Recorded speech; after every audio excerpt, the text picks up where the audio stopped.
Okay. Should be able to hear audio now. Okay. Should be able to hear audio now. Okay. All right. That's, I guess, good. That's a good sign. I can hear my own audio. That's, I guess, good. That's a good sign. I can hear my own audio. That's, I guess, good. Okay. All right. Let me stop the echo. There we go. Hey, Chan. Welcome in. How's it going? Pillbilly, welcome in. How's it going? I was just testing out my audio because I had moved around some stuff, and I actually have a new camera. Not this one. This one's the same, but the Magic camera is a little bit different. So we'll see how it does today. It is better and more expensive, so we'll see how that goes. In the meantime, and Chan, thank you kindly for doing all the stream setup stuff. Charlie's Beats, thank you so much for the resub. Glorious. Oh my god, 314 heat maps. That means pi 314. So yeah, welcome in, guys. How's everybody doing? Hopefully everybody's been having a wonderful weekend. Okay, so let me unveil the new camera. Ta-da! All right. Hopefully it doesn't. I imagine it doesn't look like too much, but I think this camera should be able to do. Oh wait, until 420 heat map, says Charlie. So this should be able to do 60 frames per second. I think I'm outputting in 60 frames. So I don't know if this looks better. Let me do some card stuff. Hold on. Yeah. Okay. So I know for sure smoother. Yeah, I know for sure that the old camera, the contrast would sometimes change because of my lighting. My lighting is admittedly weak, but it is 60 frames per second. Is it? Yeah, it is 60 frames per second. So it is both capable and I think I'm outputting it in 60. Yeah, much more vibrant colors. Excellent. And I know that when I would spread and everything is like face up, there's a lot of white. And so this would get dimmer. I'm not seeing it get dimmer right now. So I think that's a good sign. That's the good news. The bad news is that if I make any mistakes, it's going to be very evident now. So no dimming so far. Excellent. Great. Yeah. Actually, let's see how good the focus is. If I, oh my God, if I just shove it right up there, it's actually I should probably Charlie's Beats, signer of the Ace of Spades. That remains pretty sharp. I mean, I know this isn't like exactly in focus, but yeah, like it's not. It's doing pretty good. Like look at that. That's I can read it the whole time. Hold on. I just want to contrast it. So here's this camera. So if I was to put this up there, yeah, so see how like so my other old camera was an exact copy of this. So if it became too bright and then it became normal again, so you see how like it dims and then it lights back up. Nothing on this one, I think. So this hooah, ah, ooh, ah, ooh, ah. If anybody's just joining in, this probably doesn't make any sense. But anyway, thank you so much for the resub, Charlie. Greatly appreciate it. I haven't even put on cheating gloves yet. It's been ages, but hello. Orion Send, hello, welcome in. How's it going? Hopefully you've had a wonderful weekend. I was just showing everybody the new camera, which is this camera. So, and I'm putting on cheating gloves. But here we are. Um, so this was a fun week this past week, guys. If you didn't know, I recently became unemployed, and so this past week was the first week where I streamed really more than once in a week. I mean, I've done it before, mostly for video games, but I tried a whole bunch of different new stuff this past week. So last week on Sunday was still Sleight of Hand Sunday. Last week on Monday, I did a productivity stream. Last week on, was it Wednesday? I forgot, Wednesday or Thursday. One of those days, I did a cooking stream. So Black Rose, welcome in. How's it going? Hopefully you're doing well. Gibson Lens. Hello, Bert. How's it going? How's everybody doing this weekend? Hopefully everybody's doing well. So yeah, this is the new camera. Here's my test. I can spread and then the contrast does not change. Because when I would spread, it would be too bright, so then it would get darker. And then when I close up, everything. But now, look at that. So in here, we were just testing with Charlie's. Ah, ooh, ooh. Doesn't change. But actually, if you watch this camera up here, if I put this really close up and I pull it back, it dims and then it brightens back up. So Gibson Len says, it's going well. Tomorrow is the cabin trip. Yes, that's right. Have fun on your cabin trip tomorrow. Hopefully it's really fun. Definitely remember to take pictures and screenshots. I guess screenshots wouldn't apply if you're in a physical cabin, but sorry, I don't know why I said screenshots. That didn't make any sense. Remember to take selfies. I think that's what I meant to say. But thank you. It should be fun. Awesome. All right. So anyway, guys, this camera right here is the same as Gibson Lens's camera. We conferred about cameras. So Saxton, welcome in. How's it going? Orion Sen says, I'm doing surprisingly well. I now have a phone from this decade, so I can interact a bit more efficiently now. Orion Sen, welcome to the 21st century. Well, I guess the next, oh man, it's like 2025. So, I mean, I guess the last 25, 24 years has been this century, but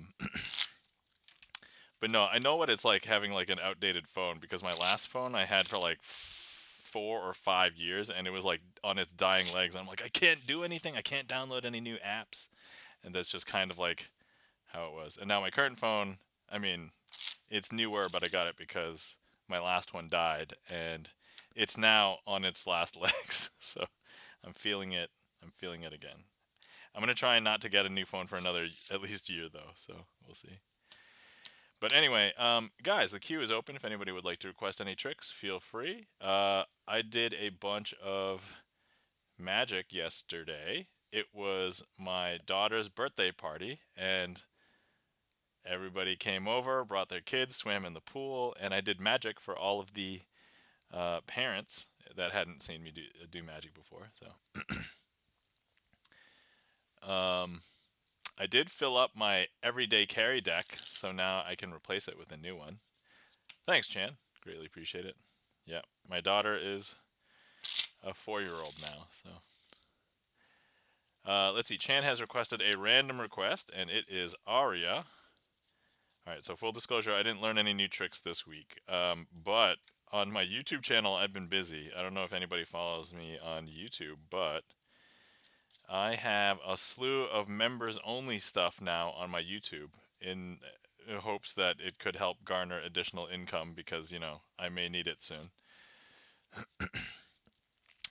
But some of it is members first, and a bunch of it is going to be released slowly over time. So if anybody is not subscribed to me on YouTube, please subscribe to me on YouTube and help me out here. So anyway, Monday, still planning Magic Mondays, new trick published every Monday. That's going to be a regular trick that I do where, you know, I'm talking. Then on Wednesday and Friday, I'm going to have a new trick released every Wednesday and Friday, and that's just going to be like what most card magic is on YouTube, which is basically me performing the trick as fast as I can, but with background music, which is hopefully going to be the nice draw. And then my intent for Tuesdays is going to be Teaching Tuesday. So last Tuesday, I released my first private members only video where I talk about the double lift. I teach a few versions of the double lift in there, and then I talk about like my philosophy of using the double lift. Conceptually, if you guys don't know what a double lift is, I think that a lot of lay people know that a double lift is basically when you pick up 2 cards instead of 1 card, and so that is a thing that exists. Chan says Magic Mondays. Yeah, Magic Monday is basically the day that I release my new magic trick. So if you haven't noticed, every magic trick that I've been doing was released basically on Monday. But now I'm going to also have one on Wednesday and Friday. So yeah. But if you become a YouTube member, you can watch all of the videos that are going to be published. I've already published things out through the end of August, basically. So I have about 2, 4, 6, 8, 10, 12, I think 12 or 14 videos, like for early subscribe or early membership if people want. But anyway, that's neither here nor there. I'm here to do magic on Twitch today. I probably shouldn't be talking about my YouTube much on Twitch, but I do what I want. All right, there we go. Also, I don't know if I'm going to have a job soon, so we'll see. Orion Zen says, when I called support to transfer my number to the device, the support specialist was lovely. Of course, she had to do the basic, the question if I had done the phone setup, etc. I confirmed that I was running, but I couldn't do the quick transfer using QR code. Told her what model my old phone was, and her laugh was audible. Yeah, I was definitely wouldn't have that. Oh man, okay. Yeah, if you didn't have a smartphone that could take pictures and QR codes are like not, yeah, that I can see that. I can see that. So, all right. Okay, so this trick we are going to use all 4 aces. And oh man, that camera looks so good. All right. And here's what we're going to, I'm going to turn all these aces face down. And here's what we are going to do. We are going to go ahead and place 3 cards onto each pile. Okay. Like this.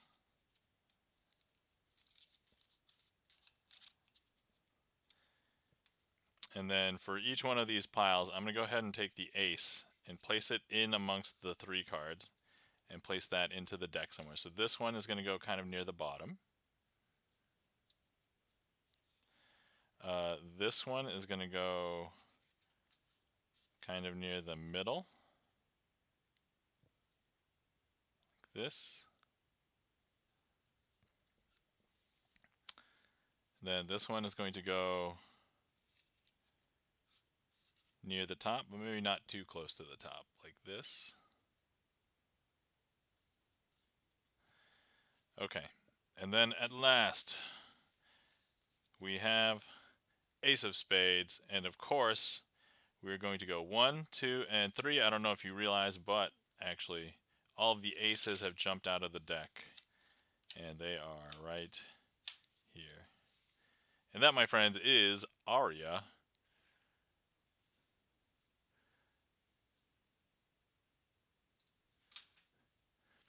Thanks for clearing that, Chan.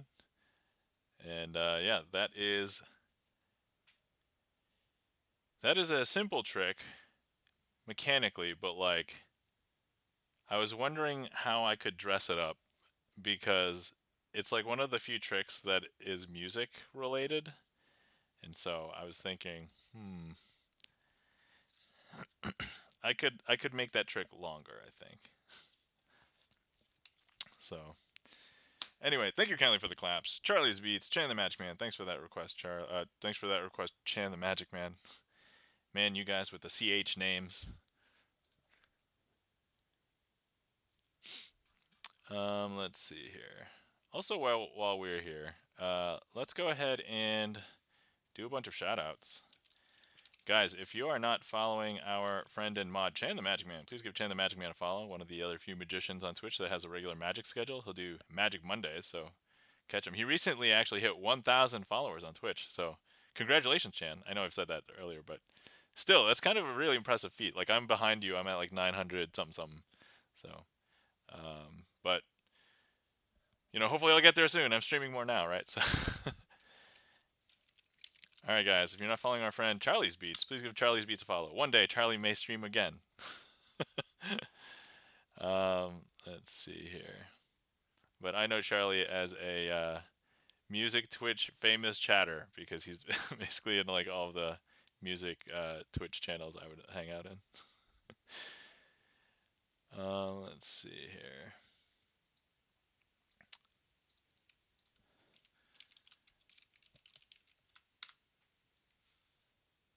All right. Guys, are not following our friend Black Rose. Please give Black Rose a follow.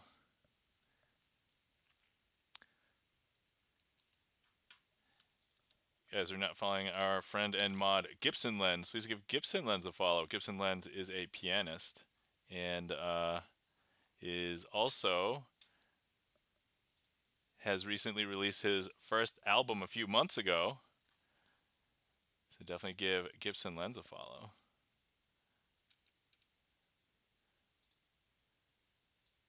I'm trying to like scroll through chat and do this at the same time. Clearly, I am not good at doing this. Okay. All right, guys, you're not following our friend Orion Send. Please give Orion Send a follow. Let's see.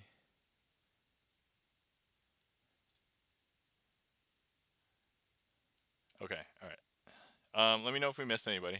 And excellent. Okay, we have a trick requested from Orion Send. Excellent. So we can do the. Oh, I'm not a creator, but thanks. Oh, okay. Have you streamed before? Because I usually have this convention where basically if you're a streamer, I follow you and then I shout you out. So I'm somehow following you, Orion Send. Have you streamed before? Is that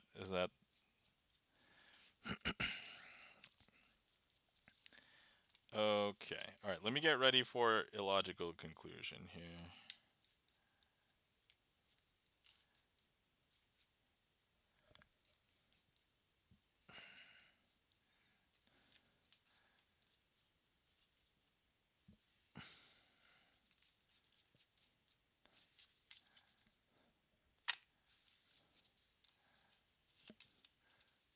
Nope. Oh, okay. All right. I must have mistakenly followed, or I'm not sure, but you get a shout out anyway. And if you will stream one day, I mean, guys, you never know. Orion Sun could stream one day. Who knows? Okay. All right. Let me see here. We are gonna do this and this. Okay.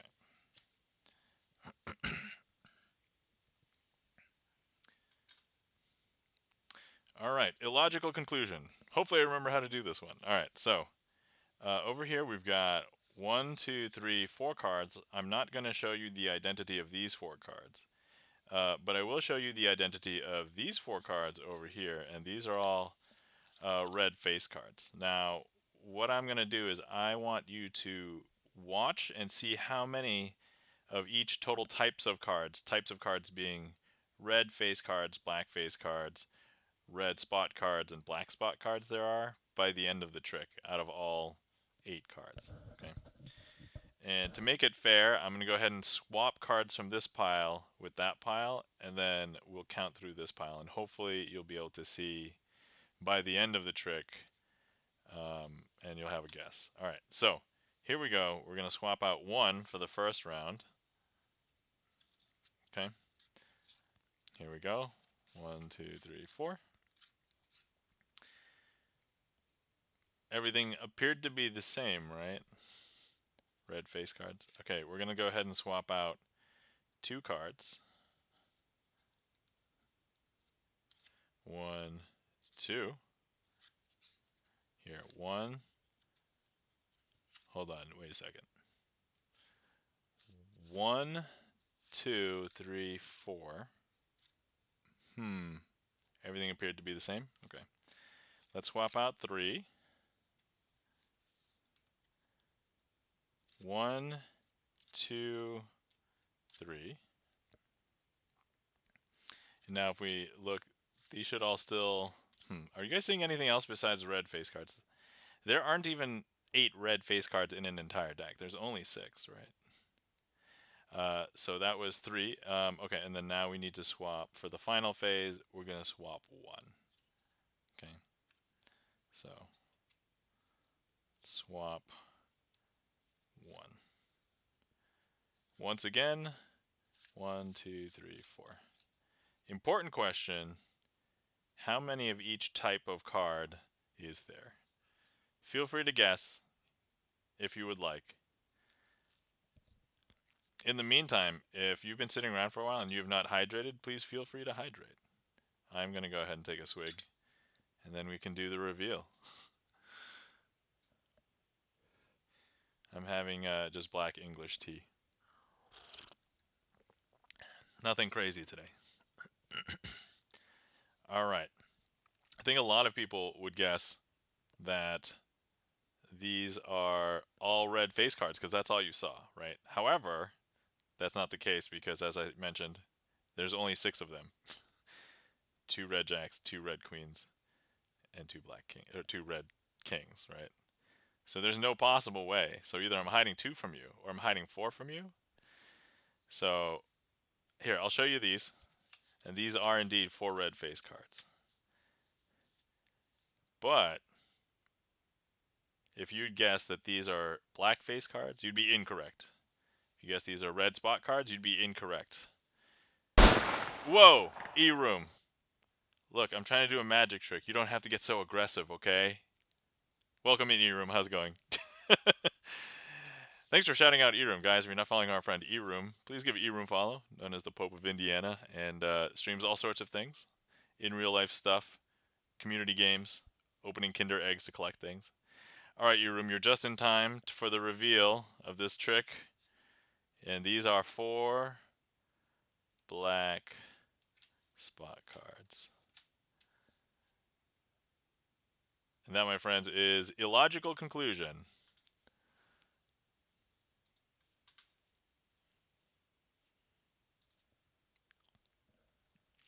Alright, guys, confession. During that trick, I almost messed up. Almost. But I caught myself, and I was like, wait. And then I just stepped back, and everything was fine. Everything was fine. It worked out. If this happened out in the field, nobody would know the wiser, and everybody would still had a good laugh. All right, thank you kindly for the claps. E-Room, Chan, thanks for the clearing that, and E-Room, thanks for the other emotes for the Changasm and ugly letters. And then Orion Sen, thank you kindly for the claps, and the Spock eyebrow lift. How was that? Was that good? All right, let me try that again. Okay. Oh man, I'm not gonna lie. I miss Leonard Nimoy. Rest in peace, Leonard Nimoy. So, has anybody been watching any Star Trek? I felt nostalgic for Star Trek recently. However, it was not for the reason that you think. So, everybody who is into Magic the Gathering has probably heard that there's a new Magic the Gathering set called Final Fantasy, which is based on the video game. Now, I love the video game. I love Final Fantasy. I love Magic the Gathering. But I can't justify like buying the cards. However, I heard rumor that because Wizards of the Coast is focusing on universes beyond where else they could go, I heard that there's going to be a Star Trek expansion for Magic the Gathering. And I was like, what? Oh my god. Orion Sen says, better than I spent ages trying, but I don't have the muscle isolation. Oh, the eyebrow, yeah. It's hard, I think. And also, like, if you can't tell, like, when I do this eyebrow raise, this one also moves. So I can't really do them alone. It's just, I can make one move a little bit more than other. Yeah. Let's see. Gibson Land says the next expansion is space themed, but in the Magic universe. Ah, okay. That's the next one. I just heard that there is a Star Trek Universe Beyond planned. So it could be like years down the road, but it is. And the only reason why I heard this because I read an article where somebody saw a spoiler image on some distributor's website saying like Magic of the Gathering universes beyond Star Trek, and I was like, what? Like, so we shall see. Unless Star Trek is like the secret nickname of the space in universe themed one, I don't know. But I know that they used to give Magic the Gathering expansions like nicknames. So, all right, okay, let's do the usual. I just realized that this is going to be the first time I attempt to do this trick with the new camera. So I hope I don't reveal the secrets of magic, is my hope. Orion Sen says, with everyone doing the Matrix, Magic the Gathering game that's released the video game, anything interactive, a lot of people are also showing off new decks that they're buying, and I heard someone mention that as well, and it made me think of your stream, not only because you used Magic the Gathering cards, but also the Voyager cards. I was like, I need to watch some Star Trek and definitely need to make sure I stop missing the Chad streams. Oh man, okay, yeah. So I yeah, guys, if you didn't know, I will do Magic the Gathering. I will do Magic with Magic the Gathering cards. I have a stack of them, like literally right here. This is not a Magic box. This is a Dragon Shield box, but I usually always have like some Magic the Gathering cards just on hand. It is a redeem here. And also what Orion Send is alluding to, I've done a magic trick with Star Trek Voyager cards as well. And so I also have those on hand right here, which are Star Trek, the collectible card game, or customizable card game by Decipher a long time ago. There was a by the way, if you guys like card games, there was a crappy Star Trek card game by Fleer years later based on the original series. And man, Charlie's Beats watches for the 60 FPS errors. Orion says, apologies, new voice to text on my phone, still learning. Ooh, nice. All right. Yeah, so, okay, all right. Let me attempt to do the coin matrix in six. So, if you guys didn't know, I'm using a new camera today. So, this camera is 60 FPS capable, which before it was not. And we're going to see if I mess up in 60 FPS, it'll be very clear, way more clear than it was before. So there's the risk of running a 60 FPS camera, right? And so, all right. So here we go. We are going to. Orion says, I constantly derail on random nerd stuff. Yo, I welcome random nerd stuff here because I am a nerd and a geek and all of those things. Maybe not a dork, because I heard that that is actually a technical term that means something else. But anyway, okay, so let's go ahead and teleport a coin from here to here. So we can pretend this is Star Trek theme. So here we go. We're going to teleport this coin from here to here. Ready? 1, 2, 3. And now we're going to transport this from here to there. And then we're going to transport this one from here to here.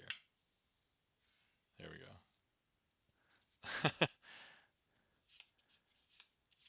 go. So it wasn't a typo, VTT, just predicted the next trick. Ooh. All right, so now that you can pretend that the cards here are like transporter pads, right? However, in the Star Trek universe, maybe not in the original, starting with the next generation, there's a concept of site-to-site transport, which ultimately I don't really understand the difference. Because if you can transport to a place without a transporter pad, then you should be able to go, to and from without a transporter pad, right? However, so the difference between the last trick and this trick then is we'll do site-to-site transports, so no cards, so no transporter buffers. Ready? Transport here. Okay. Next transport. There. Next transport. There. All right, so we've got 1, 2, 3 over here and 1 over there, and last transport, there. Okay. Okay, so now the away team is all in one place, but these two split up to do different parts of the away mission, and then these two also split up. However, they all get into trouble, and what's going to happen with the trouble is that they're all going to need to be transported all to one place. And here's how the site-to-site transport works, all in one place. There we go, and that, my friends, is the cardless coin matrix. Themed as Star Trek transporter?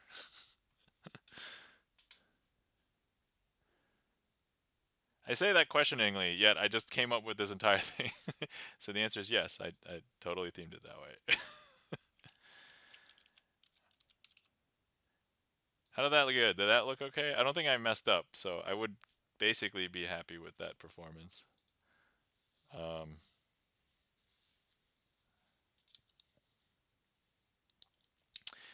Orion Sen says, very accurate to TNG. How can there be any episodes where something doesn't go awry with the transporters? Man, here's the thing. They tout that the transporters are such a safe way to travel, and it's basically probably off of statistics, right? But like for some reason, I almost feel like the transporters on the Enterprise D, there's just a lot more issues with them than any other transporter. So it's like, why don't you investigate and replace those transporters, right? In next gen, like,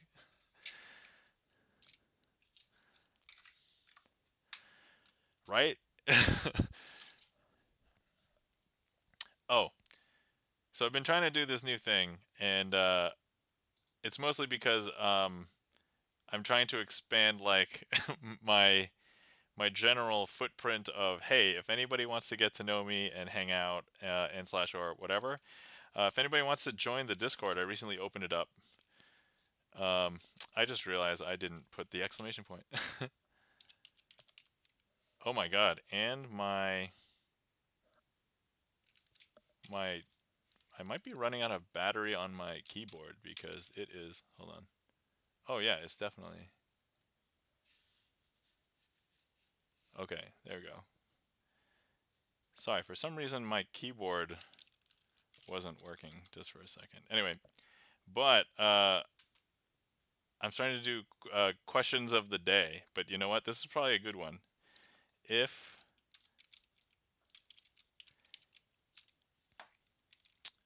oh my god, this is gonna kill me.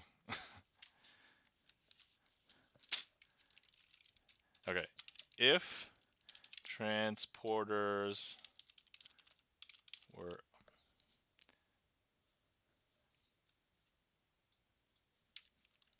if transporters were real, would you use them?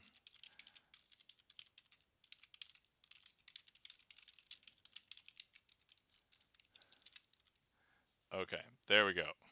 For some reason, I couldn't type that because it would drop keystrokes. I may have to replace my keyboard batteries because it is battery powered. And actually, I don't think I've replaced them for a while. This gets into the whole philosophical, when you get in a transporter, does it disassemble you, atom by atom, and then reassemble you somewhere else? Are you then the same you that we would consider, certainly the transported you is an exact copy of you, but would you go into one, I guess, is the question. Would you use it? Are there circumstances under which you would use it? Or if you're a huge fan and you're like, ooh, I want to teleport anywhere into the anywhere in the world. No reservation. Why don't you have reservations? And oh, I just realized I never sent this into my Twitch. Sorry, I'm trying to get better about. Sorry, not in my Twitch channel on my Discord. Okay. Okay, let me see here. And today is what 7/13. Okay. So short answer for me is I don't think I would feel comfortable right now using transporters. I mean, there might be this strange thing that is making me a little biased, i.e., transporter accidents can happen and do exist. And it's not even like once you step in one, there's not really much you can do. Like if you're in a car accident or like a plane crash. Typically, there's actions that you can take that might help mitigate. But like if you're just floating around in pattern buffer space, is there? I mean, there's literally nothing you can do, right? Like so. Seeker of Weird, welcome in. How's it going? How are you doing today? Hopefully you've had a good weekend. Guys, you're not following our friend Seeker of Weird. Please give Seeker of Weird a follow. Seeker of Weird is an artist, has also streamed other things such as her travels internationally. And also, if you have a sub badge, there is Seeker of Weird is the artist for the sub badges here. So please give Seeker of Weird a follow. All right, Orion Sense says I'd probably be more likely to use some like on planet, especially if it's cutting down on pollution. Overall, I'm willing to scramble my atoms in order to cut down on atmospheric destruction, I think. Plus overall mobility access. Beep chair, no problemo. All right.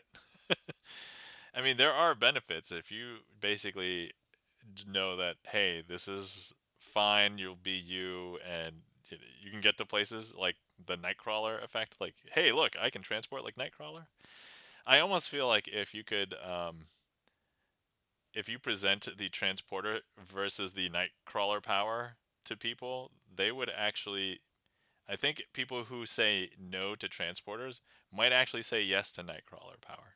So, Seeker of Weird says, I painted my room. Hey, excellent. Great. It looks way nicer now, but I had to use incompatible tools, so my muscles are very sore. Oh, my sympathies. I hope that your muscles become unsore soon. The good news is that sore muscles means you work them, and if you did not destroy them, they will get stronger. So there's the good news for painting your room, Seeker of Weird. Orion says, Adam. Yes, I figured that that's what you meant, considering you're using voice now. So we got there. We understood. You don't know Adam? Oh, Adam comes in here sometimes. Orion Sen says, well, also, like if it's on planet, if I actually end up in France instead of New York City, that's going to be easier thing to fix than like between Jupiter and literally random space. That's an absolutely good point.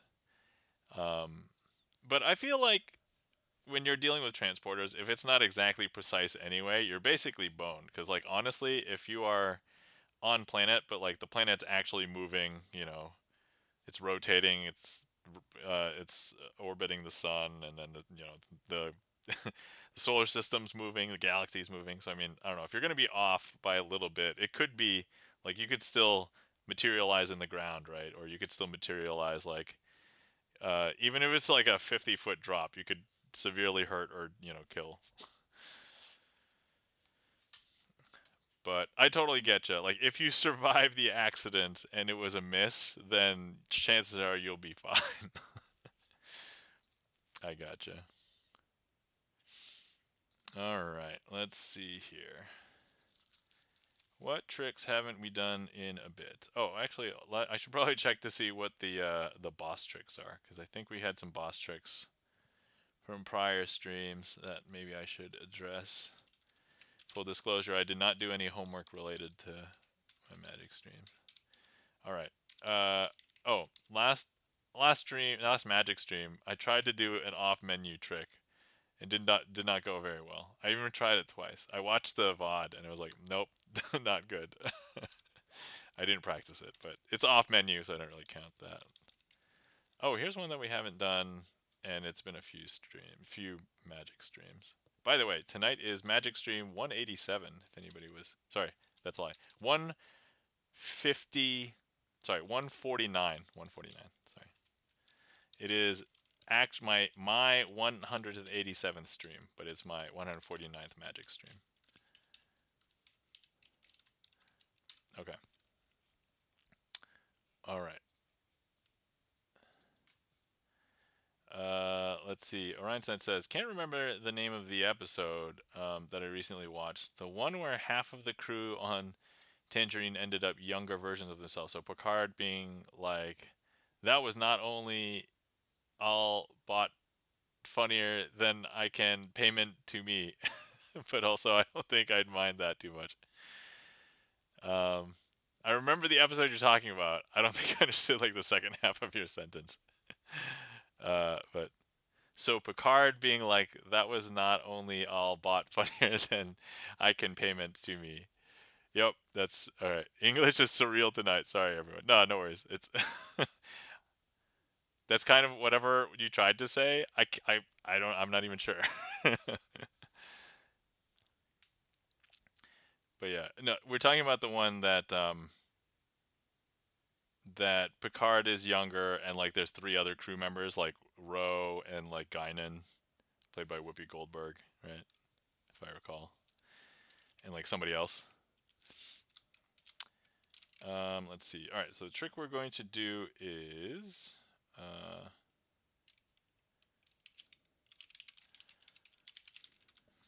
okay, we're gonna do that.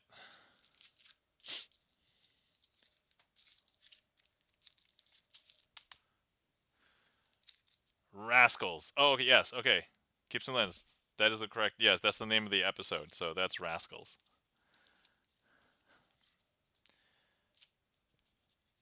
That's the one, right? Yeah. Let's see. Orion says, much funnier than they meant to be. Obviously, there were humorous moments intended, but it's a lot funnier than I think they meant for the whole episode. I think they were intending peaks and valleys. Ah, okay. Hero. Yeah, that's right. Yeah, I remember that episode. It was cool. It was good.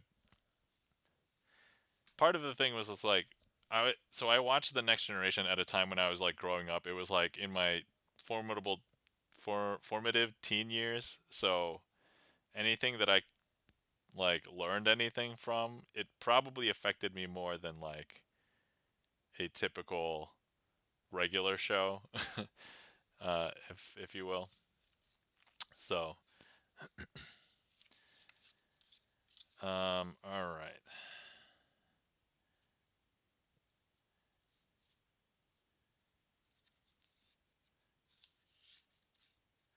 Oh, hang tight. Let me rehearse this trick while I'm thinking. Yeah. Ryan Sen says, "My father, take me to my father now." Tantrum is hilarious. Oh yeah, that's right. I remember.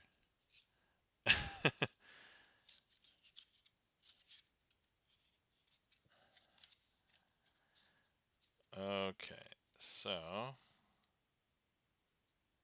let me try and remember how to do this.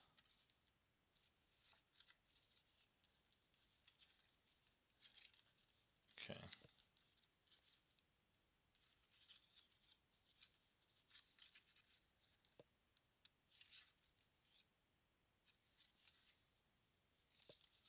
All right.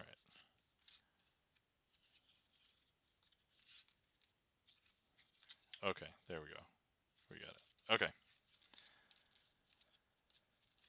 All right. Let me make sure I don't reveal the secrets of magic. And now I remember why it's a boss trick. Okay.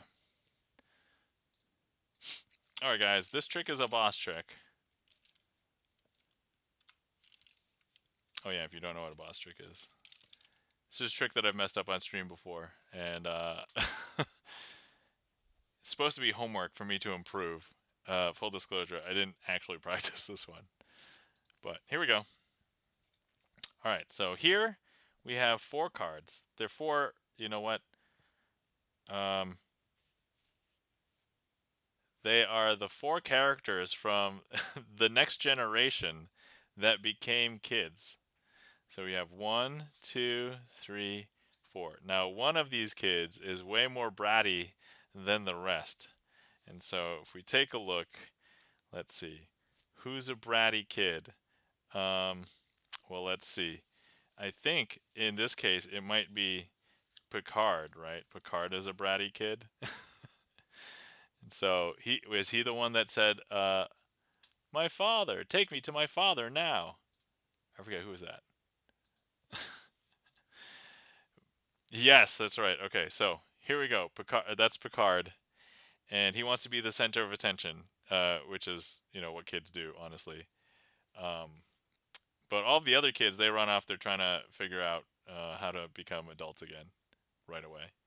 But anyway, so here's what's going to happen. We need to somehow discipline Picard. So let's leave him out there just for a second, and we're gonna try and put him back into the school where the other kids are. However, he finds a way to scream, and he actually gets everybody's attention again. It's like, hey, listen to me right now. However, we try and put him back into the nursery because, you know, they're getting younger, they're getting smaller. But he makes a big fuss again, saying, hey, let us out. We're we're kids. You can't do this to us. This is prison. That's not a line from the episode, but I can kind of see it in my mind it happening. But he ends up uh, making a big fuss again, and now we're going to try and remove him forcibly from the nursery. I'm going to bring it up to this camera up here, the little one. So, but he actually finds a way to distract everybody again when everybody else is actually over here. Anyway, by the end of the episode, if you don't know what happens, eventually they all make it back to become adults. And that, my friends, is center of attention themed as the next generation about rascals, I guess. I would like to watch that episode again before I actually try this. Let me eat this heat map. Wait. Delicious. Okay, there we go. All right. I guess I'll call that a successful performance. I was not happy with the words that I said. I think I could have told the story better, but otherwise, I think I did the trick fine.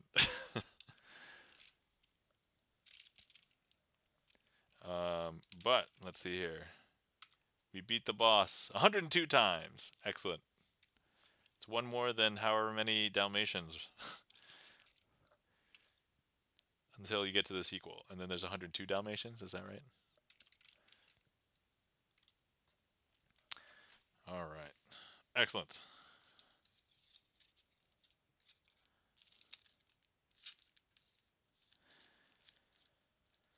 All right.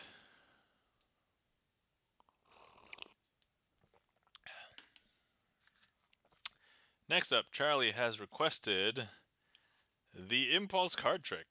Thanks for the request, Charlie.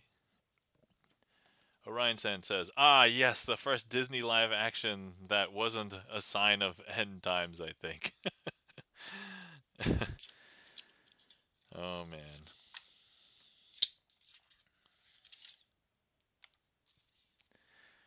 Oh, man.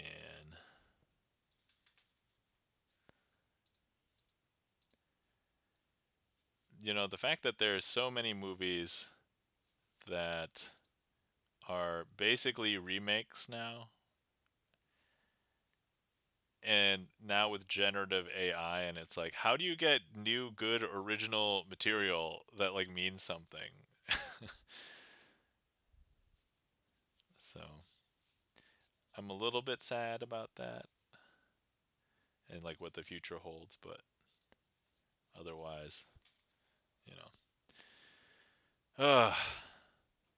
Sorry, I shouldn't be getting depressed. You guys came here to probably see some magic, maybe get cheered up a little bit.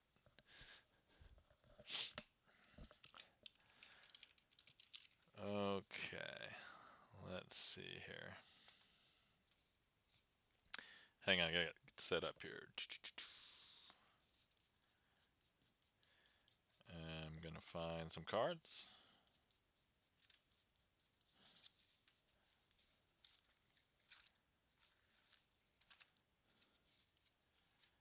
And then we'll get started.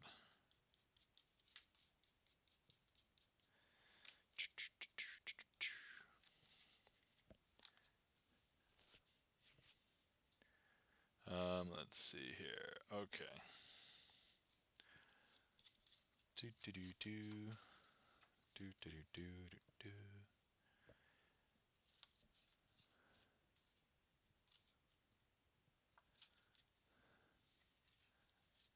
Okay.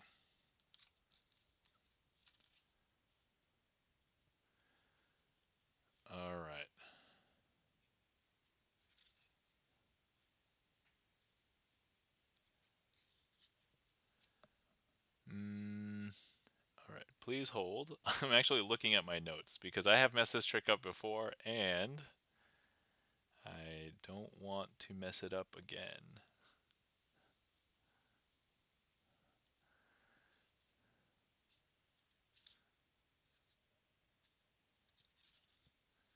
Okay, all right.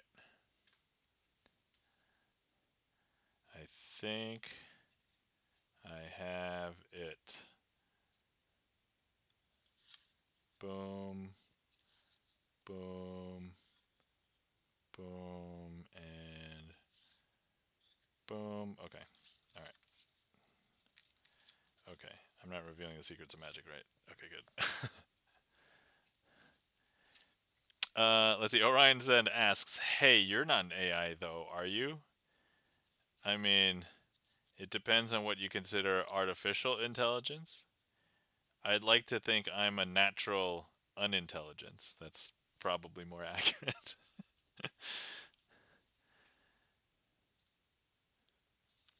But I mean, I don't know.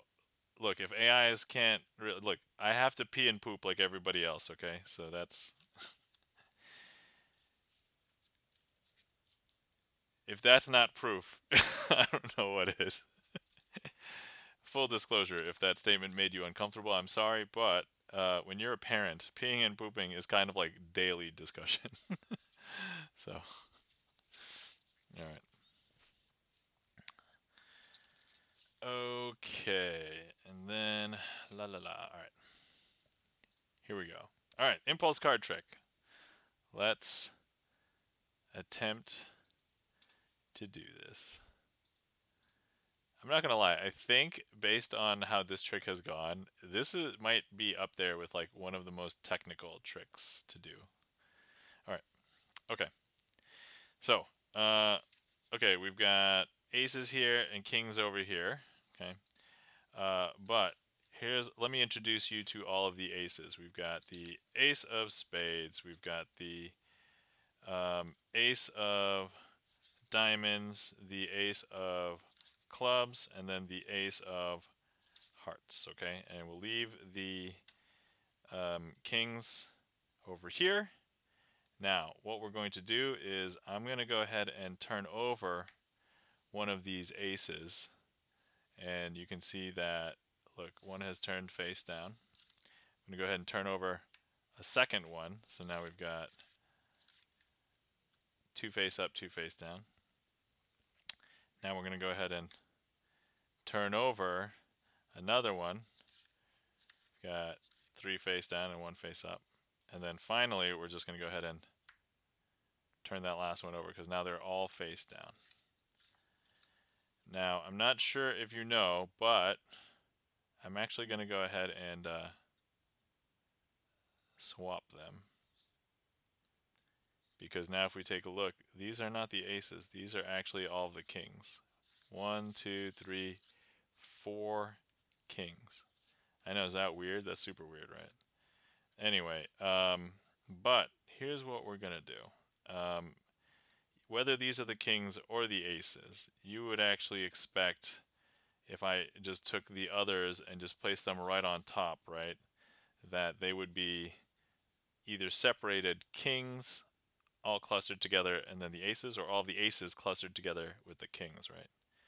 But look, all I have to do is just give it a little bit of a twist, and actually they're going to be interleaved.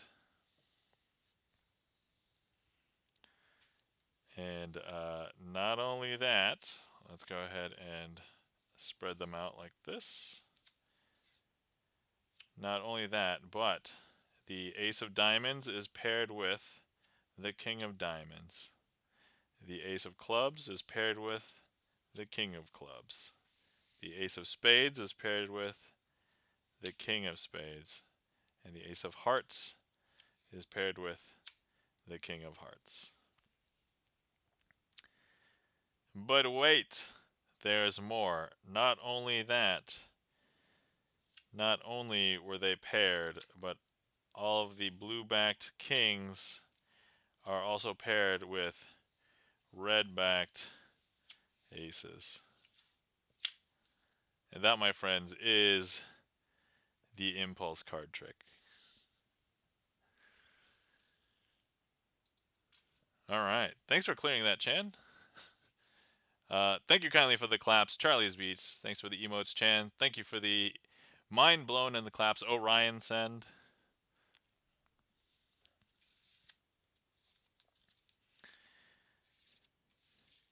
Yeah, I think between the other difficult trick and this one, these two are, yeah, they're probably the two most difficult on my trick list. At least I'm willing to do them. There's like other tricks that I know that are like way more difficult. I'm like, I'm not gonna try that on stream. I feel like if I get a trick less than 50% of the time, it's probably not good enough to put on the trick list. But thank you kindly for that request.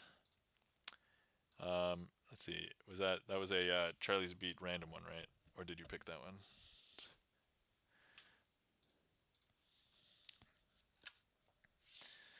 All right. Let's see here. Next up, we have a request from Charlie's Beats for a trick called Incauto Tromposo. All right, let's figure this out. I forgot what the translation of this was, but it was um,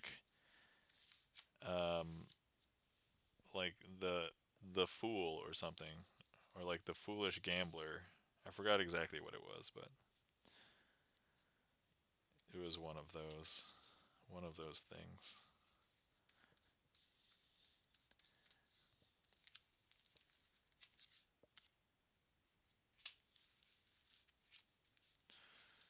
Okay.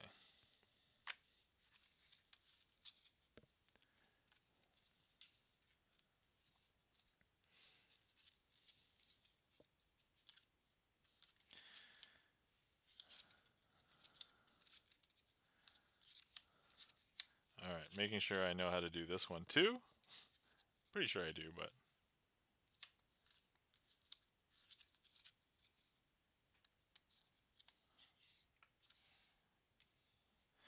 okay. All right, I think I got it. When was the last time I did this one? Last played Kauto. It's been a month ago. Okay, not too long, but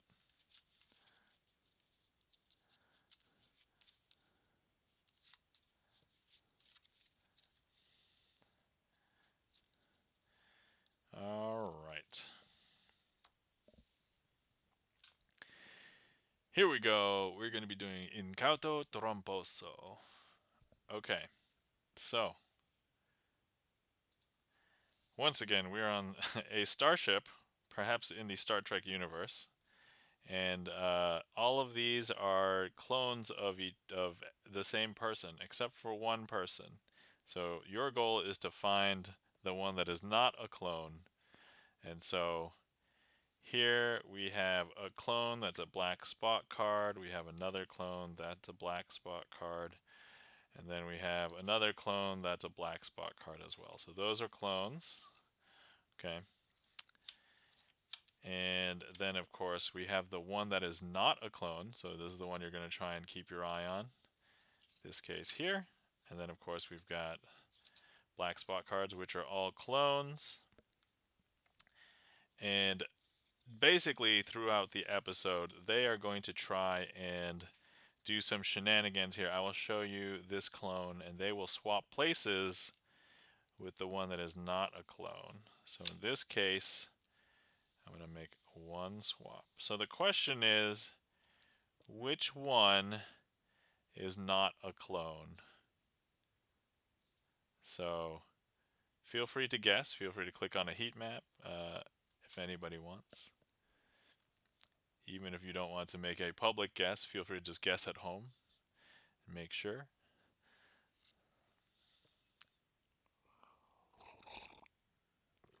Somebody is hopping around. They can't make up their mind. Excellent. Okay, so two people have clicked here on the middle. And so once again, I'll give you a quick peek. If anybody wants to change their mind, now is the time. So this is a black spot card, which is a clone of every other black spot card. Nobody wants to change their mind? All right, good, because you know... Oh, except for this person? Okay. You know, at the end of the episode, you realize that they were not clones at all, but actually, here's the Twilight Zone twist. The one person that we thought was not a clone was indeed a clone, because now if we take a look, all of the other cards are red face card clones. Each and every one of them. And so, if you had selected this card, you would be indeed correct. And you would have saved the episode within the convenient 1 hour time frame. If you chose anything else, this would have been a cliffhanger that continues in the next season. Unless Netflix canceled it first. Sorry, too soon? Too soon. Hold on, I'm going to grab these heat maps. I can't get them. Okay, delicious. All right. There we go. Charlie's Beats, thank you for the POG. Yeah, I'll consider that a successful performance of Incauto Tromposo. Thanks for getting the Eat Gibson lens.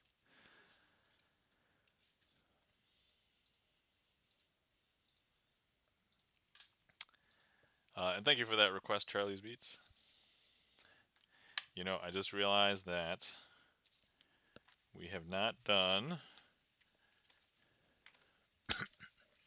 a particular trick. That 60 FPS makes eating heat maps much harder. Yeah, it does, actually. Okay, actually, I'm going to try a trick. I'm going to try a trick on the 60 FPS camera. And we're going to see how good it turns out, because I don't think this will go well. Not only is this a bad angle for me, but... Alright, here we go. Ready? Set. How did that look? Did that look okay? That looked okay? Alright, okay. Here, we'll unsus them. Here we go, ready? There we go. Did that look okay? Was that good? Was that okay? Looked fine. Oh my god, guys, that's amazing. I did okay. On the 60 FPS camera, too. Yeah, alright. Obi-Wan, welcome in. How's it going, Obi-Wan? Welcome in. Let's see. Oh, Orion Sen says, one of my favorite recap review quotes was, "You got Twilight Zone in my Star Trek in my Twilight Zone," which was incredibly apt. Absolutely. So some of my favorite episodes of Star Trek Next Gen was like the ones that made me think, like the Twilight Zone episodes would typically make me think. And I didn't get into Twilight Zone as much, or at least not the original, because I don't know, I guess I did watch some newer Twilight Zone, and I did like those stories. But I liked shows also like what was it? The Outer Limits was the one that I remember that was like Twilight Zone-ish, but like newer. And so that was out when. So, by the way, if anybody else has remembered watching a show called The Outer Limits, one's in chat if you've ever seen this show, because I want to know if anybody else has ever watched this. Because yeah, I used to watch that show all the time, and I liked it a lot. And everybody says, yeah, it's basically like Twilight Zone, but like not as good. And I'm like, I don't know, it's the one I grew up with. Bert, you have seen The Outer Limits. Excellent. I don't know if you liked it, but you know what? That's good enough for me that you've seen it. uh, oh, Charlie's Beats has requested a trick. All right, let me go ahead and look for some cards. Oh, wait, it's fully loaded. Okay, so it is the longer one. There's going to be a lot more bullets in this one, guys. A lot more bullets. Or actually, are we going to be using phasers? Or I guess if we... You know what? They're a holodeck. They're holodeck bullets. How's that? Is that better? Holodeck bullets? Okay.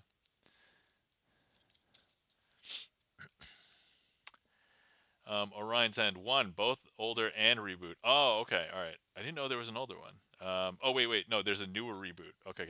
I watched, I think, probably the older one. Obi-Wan says, I can't claim I have watched every episode of Twilight Zone, but those I have watched I liked. They felt original stories. Oh man, that's what we were talking about. Original stories. Or actually, some of the stories that they came off, they like we probably know them as tropes now, but they were first introduced as Twilight Zone stories, right? That's what it was known for, a Twilight Zone ripoff. Ah, yes, yep. Okay. I mean, that makes perfect sense to me. So I'm slightly biased because I just heard about it later. Okay. Orion Sen says, no, there was a black and white version of Outer Limits. What? Because it even tells you not to try to adjust the antenna. Oh, NetTowers. Okay, and equally iconic opening because of that. All right, hold on. Before we proceed, let me just quickly look up original Outer Limits. Oh my god. From 63, I've never seen the original Outer Limits then. I've only seen the newer Outer Limits. Yes, it's a famous intro. Oh, okay. I don't want to say this because I sometimes joke about being too old, but am I too young? I'm too young. uh, jeez.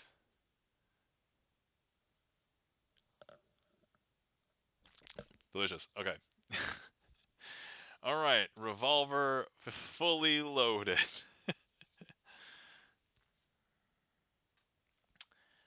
Okay. All right. So here we've got an ace of diamonds, a two of diamonds, a three of diamonds, a four of diamonds, a five of diamonds, and a six of diamonds. So everybody is on the holodeck and they're doing a Western holodeck adventure, and they're going to need to fire off a bullet.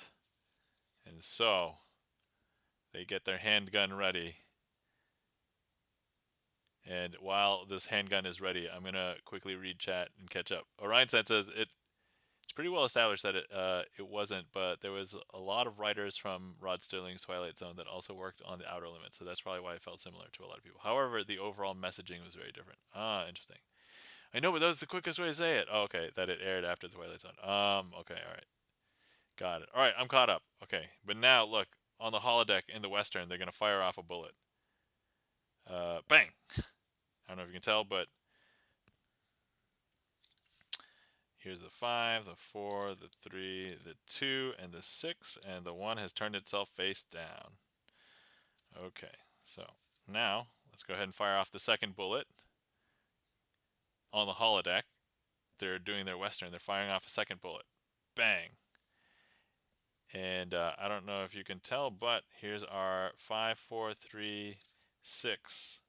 And there's our 2, and here's our ace. And we see red because somebody has been shot, so somebody is bleeding. And now we're going to go ahead and shoot off our third bullet on the holodeck, Western. Bang. And here's our 5, 4, 6, ace. Oh, Charlie's beats. Getting the bullet in there. Here's our third bullet. And actually, that one was so audible, it did get somebody's guts. And so, yeah, we definitely see red. And there we go. Okay. So now we are going to fire off our fourth bullet. Bang. And so we've got our 5, our 6, and there's our 4. Okay. And then we're going to fire off our fifth bullet. I am hoping that I didn't mess this one up. Okay, here we go. Also, do you guys hear those sounds? I probably didn't disable some of my other sounds. But here's our gun. And bang! All right. So now there's some more bloodshed.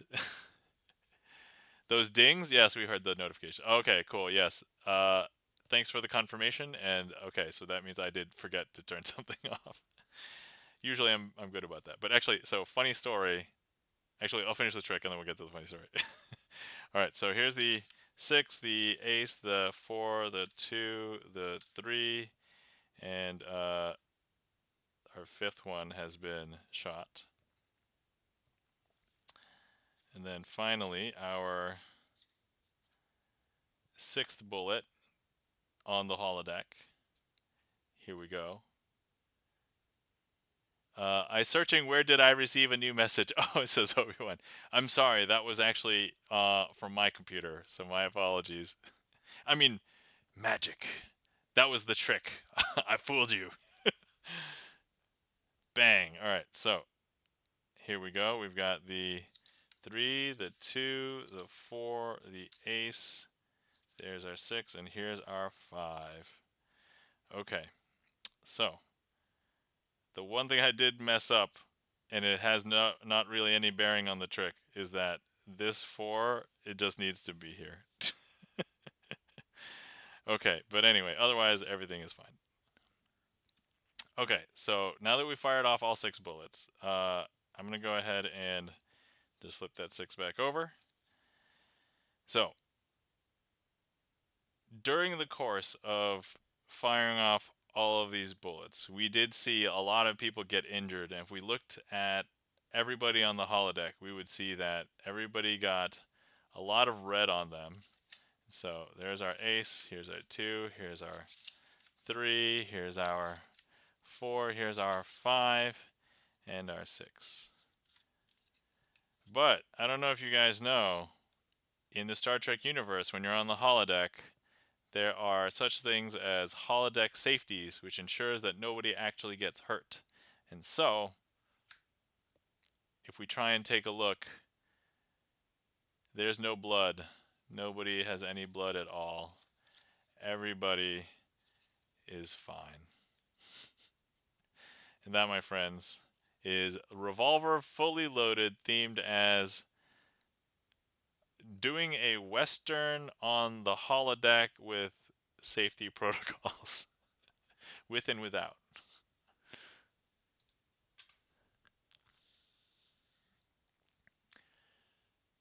Um, all right, let's see. Orion Sign says, that's the sound to people trying to turn the safety protocols back on. Oh, you know what? Absolutely, that's correct. They're struggling to turn the safety protocols back on. Luckily, they did it before any of the fake bullets penetrated crucial organs. As they say, 'tis but a flesh wound. uh, you guys get bonus points if you know what movie that quote's from.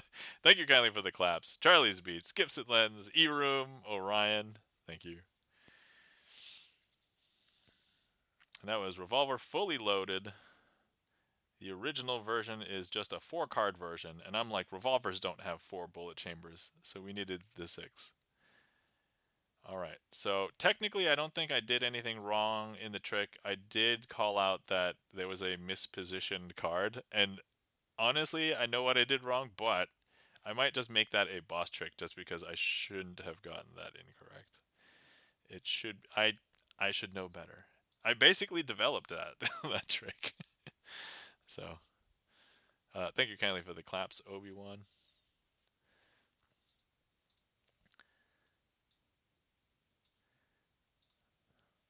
So yeah, I shouldn't be getting that one wrong. All right, let me see. Fully loaded. All right, and that could be my homework. There we go. Legitimate. No, come back so I can gnaw your knees off. Yes. Yes, Orion said knows what movie that is. uh, if anybody else needs a hint, another quote that I like from that movie is, "We are the knights who say, nee." There you go.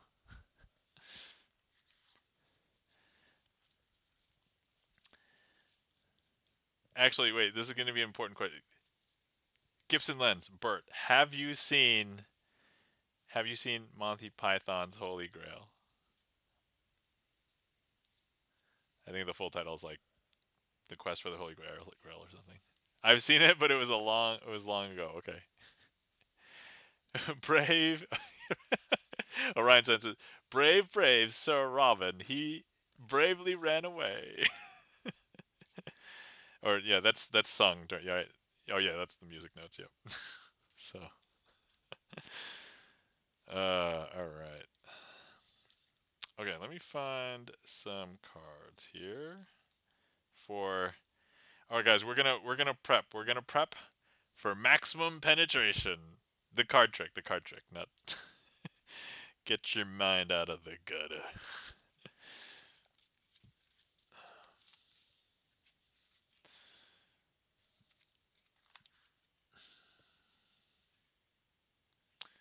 Okay.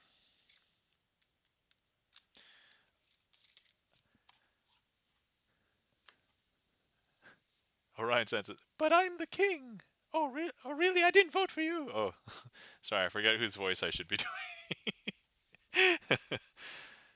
It's also been a while since I've seen it as well.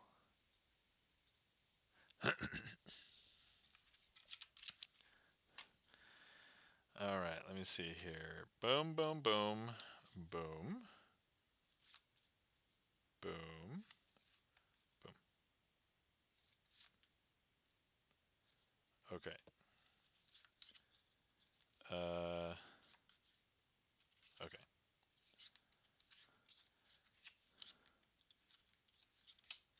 Okay. I'm just gonna quickly run through this because I I've forgotten one part of the trick. Not the beginning. I remember that part.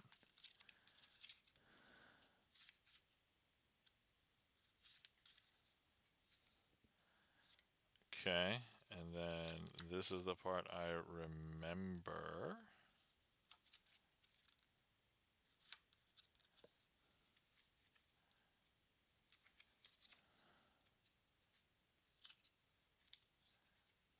Okay, we're doing this. Okay.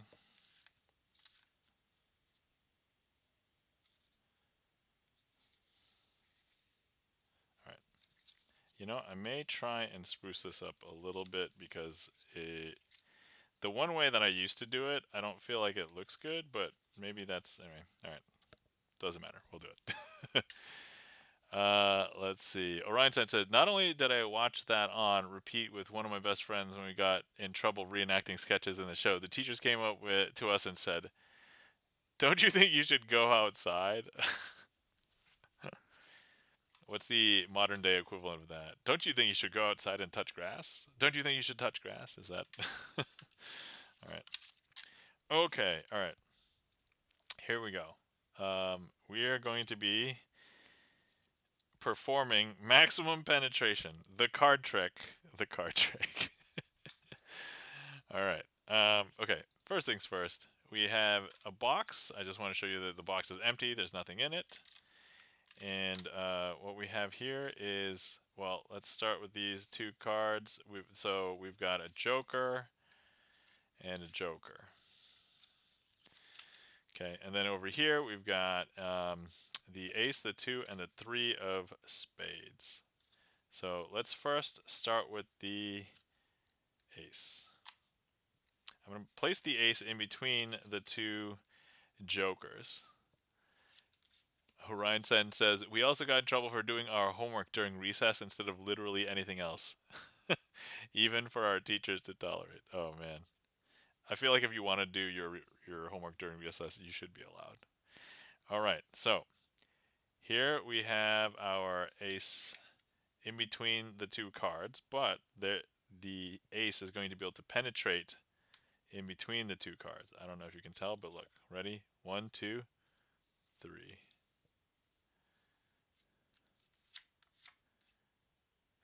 All right. So, and then we still have the 2 and the 3. I'm going to go ahead and place the 2 in between the two jokers, like this. And then, like so. And here's what we are going to do. I'm going to go ahead and penetrate the 2 through the cards. 1, 2, 3. I don't know if you can see, but that 2 has penetrated these 2 cards. And then here we've got the 3, actually. So here, the 3. I'm going to go ahead and place the 3 into the box, like this. And we still have our jokers. Okay, but I don't know if you can tell, but just give this a second and we will go ahead and have the 3 penetrate through the box. 1, 2, 3. I don't know if you can see it, but look, there it is.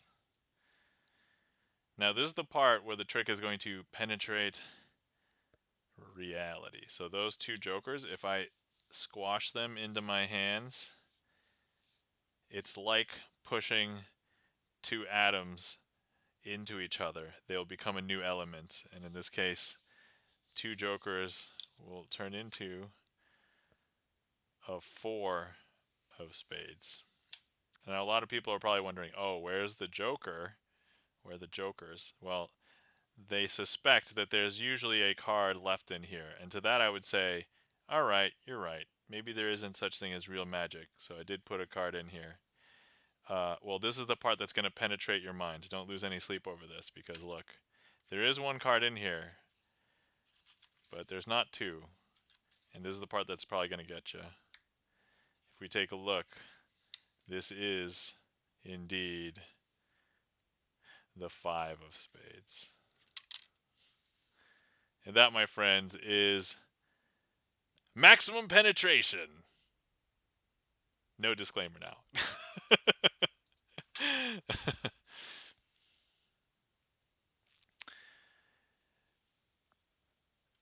Orion says it's too nerdy. Yep, too nerdy. Thank you kindly for the claps. E-Room, Orion send. I was actually thinking, if I was to have another, like, stream number 69, we should do maximum penetration, the card trick, with the undressed deck. That's probably what we should do. That would be ridiculous, I think. All right.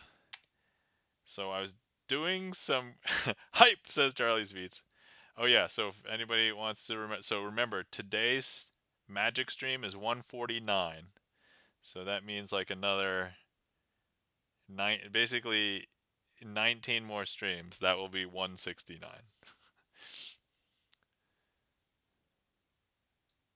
Almost 20 more streams. So, which I guess translates to what? I mean, I don't know. It should be, if I only have 1 magic stream a week, it will be like 5 months away. But if I have them more often, it could come sooner. Pun intended.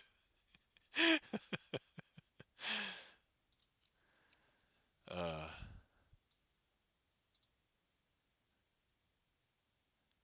you know what? I'm gonna give myself one of these.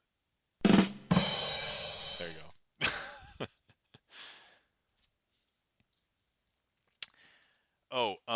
So I was doing some magic research this past week, and I found out that there's a trick in my trick list called the 3 Travelers.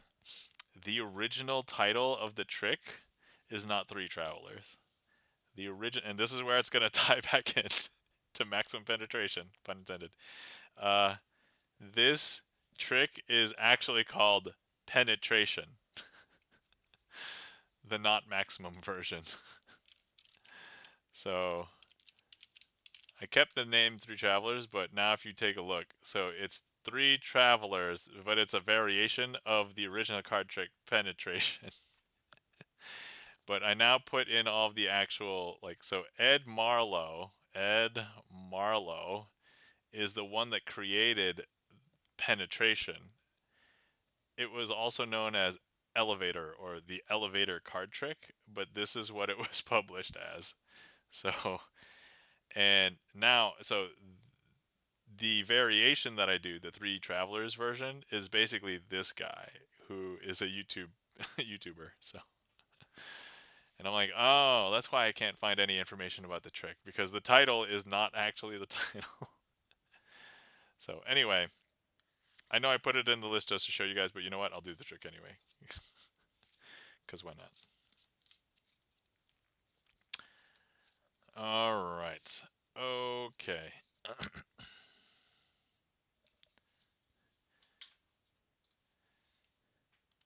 Okay, so look, I've got 3, 2, and ace. And we're going to go ahead and put the 3 over here, 2 over here, and I'm going to put the ace back on top of the deck. But actually, I'm going to put it on the bottom, actually.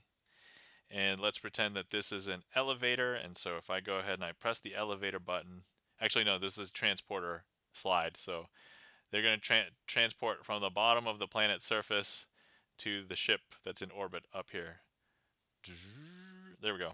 And so now there is the ace. Okay, now let's go ahead and put the 2. The 2 is like a security officer from the ship, needs to transport down to the planet's surface. Perhaps it's the original series and it's a red shirt. So they're going to transport down. And now if we take a look, they have transported down. And then of course we have our 3. But let's go ahead and put the 3 over here. So this could be a site-to-site transport as well. So here we go. So they're going to transport from here to there, because now if we take a look, the 3 is over here. And that, my friends, is 3 travelers themed as transporting. Normally we'll only do transporting for the 3rd phase, but that time all of them.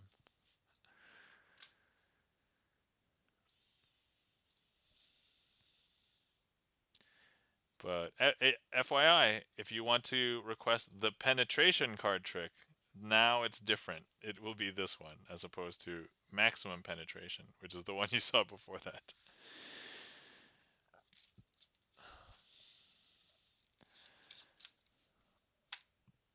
All right. All right, guys, queue is empty. If anybody wants to request anything, feel free. Let's see here. The trick list is pinned, and if anybody wants to request anything, feel free. Let's see. So I showed a bunch of tricks to. Oh, actually, I filled up my everyday carry deck, and I labeled it and basically put it away, but it's down here, and so I've dropped a box. Hopefully that wasn't too loud. So what happens when I fill up a deck? I try and fill up a deck. So this was my everyday carry deck. So this is a funny one. If you guys remember, I went to a big garage sale that helps the community and stuff, and I bought a ton of decks of cards, and this was one of them, and it was actually good quality enough that I was able to just use it, and it became my everyday carry basically at the end of 2024 and through the half of 2025. So if we take a look at these, every single one of these cards is signed. One might look like it's not signed, but it. I'll tell you that story in a second. So we have all of these cards signed. So if anybody is watching this stream that ended up signing this deck, you met me in real life. Awesome. And thank you guys for signing a card. Yeah, some of these you can't really tell.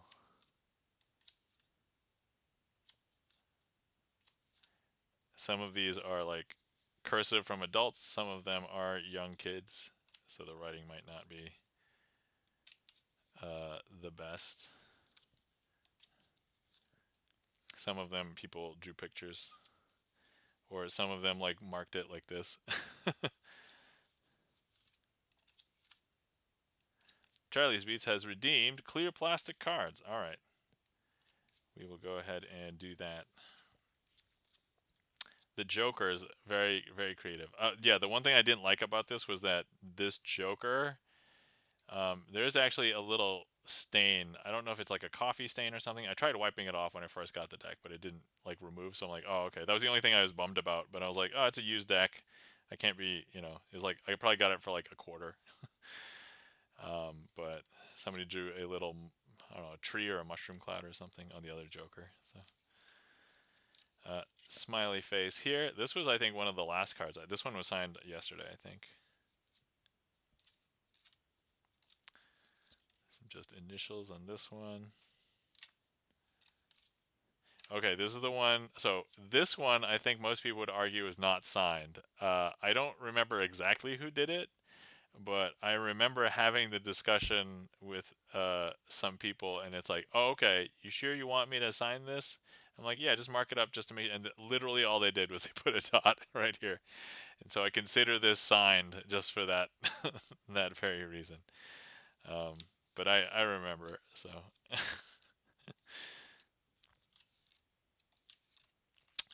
But anyway, so here are all of the signed cards, every single one. Somebody drew a heart in this one. At first, this one looks like there's just a smiley face in the corner, but no, they actually also put a mustache on the Queen of Diamonds. I was like, oh, okay. This is one of the cards where I was like, I need to show stream because I'm like, so anyway, there we go, and that is my everyday carry. And so now I have a red bicycle deck that is going to be the next one that is my everyday carry. So there we go. All right, Charlie has redeemed clear plastic cards. So also recently I cleaned up a lot of things around this area, so I know exactly where a bunch of things are.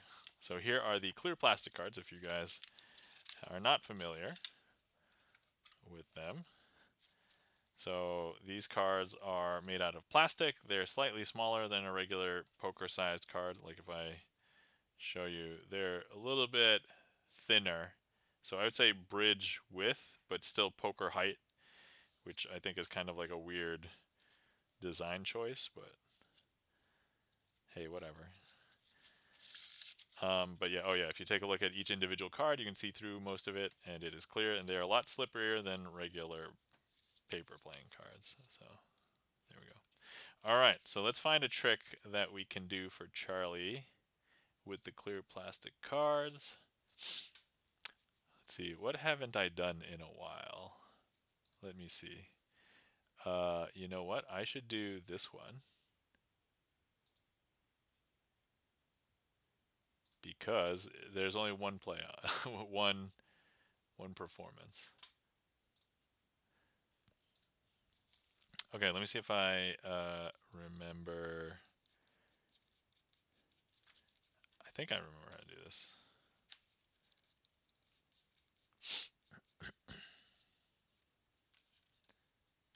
Okay.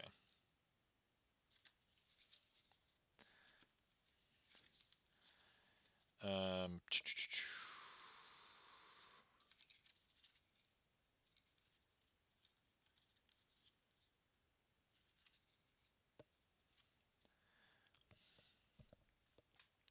so this is called the interactive opener, and I would ask people to interact with this trick if I was in real life.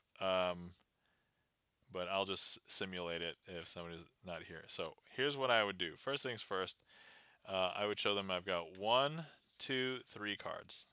And then I'm going to go ahead and give them 3 invisible cards. So here, go ahead and take 1, 2, 3 invisible cards.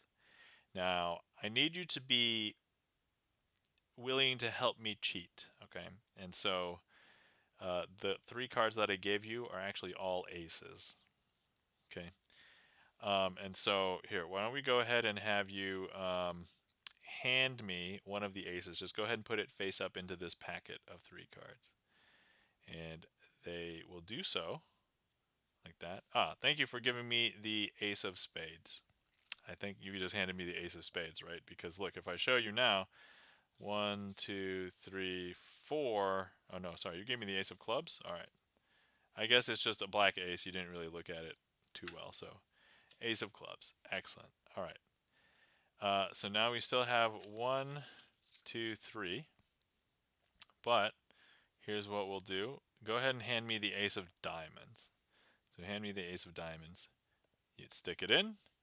And now look, we have 1, 2, 3, 4. You did correctly hand me the ace of diamonds this time. Excellent. Thank you. All right. And then once again, I have 1, 2, 3. But I need you to help me cheat one more time. Hand me the ace of spades now that we know that you already handed me the clubs and not the spades. Okay. You go ahead and put it in. Excellent. 1, 2, 3, 4. You did hand me the ace of spades this time.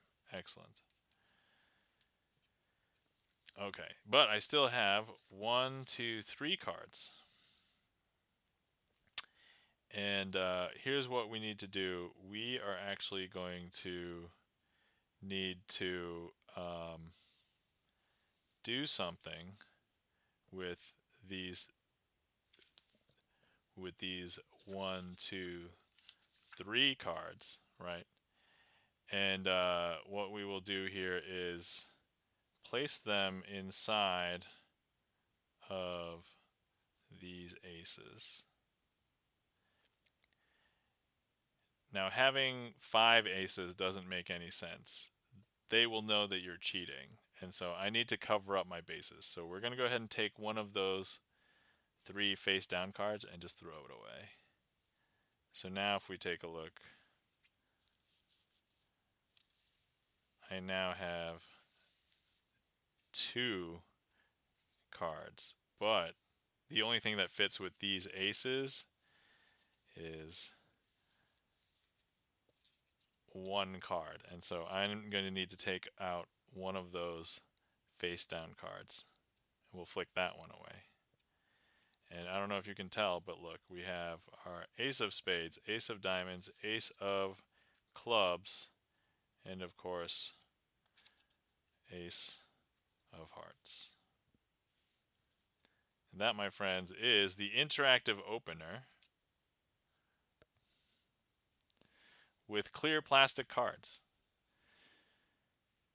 Did that look okay? I think that looked okay. I think that was fine, right?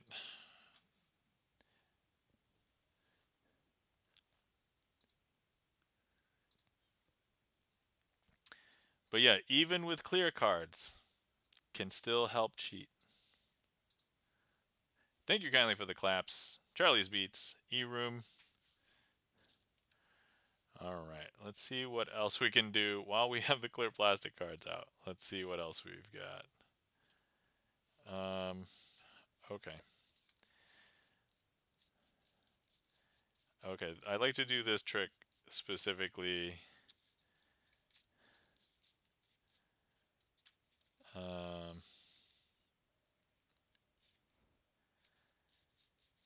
Let me find a... Okay.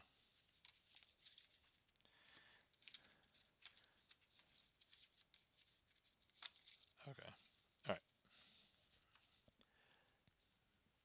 Thank you kindly for the claps, Orion sent, and for the mind blown. All right, so this next one, I normally do as you can't choose the 4 of hearts. So let's do that exact version. You can't choose the 4 of hearts. All right, here we go. So we have, oh, let's move those slightly off. Okay, there we go. All right, so we have 1, 2, 3, 4. And I want to show you all of the cards. So they are indeed, this one, a 4 of hearts. And then this one, I don't know if you can tell, indeed a 4 of hearts. This one right here, certainly a 4 of hearts.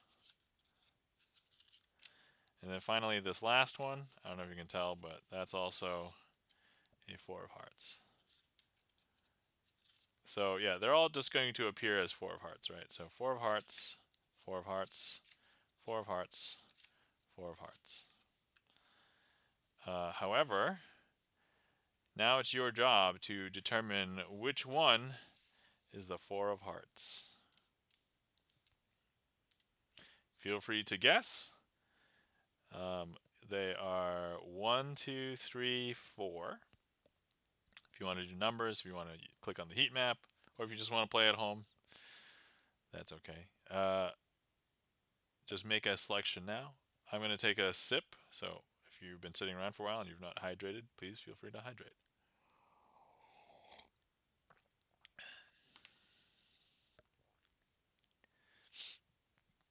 All right. So, if you had selected this one, I'm sorry, but this is not the 4 of hearts. This one is a 10 of diamonds. All right. But if you had selected this one, I'm sorry, you did not win either. This one is also not the 4 of hearts. This one is a joker, the red joker. Okay, if you had selected this one, Orion Sen says, poof is my guess. This one is not the 4 of hearts either, because this one is the 8 of clubs. And finally, therefore, by process of elimination, this one must be the 4. Oh no, this is the Queen of Spades. So therefore, you cannot win because you cannot choose the 4 of hearts. And that, my friends, is you can't choose the 4 of hearts. And we'll hop back up here. If you're probably wondering where the 4 of hearts is, well, I have this pocket right here. And we do indeed have the 4 of hearts. Ta-da! I mean, tricked ya? Okay, and we did that with clear plastic cards too, so I think that one is a yes, we can do with clear plastic cards.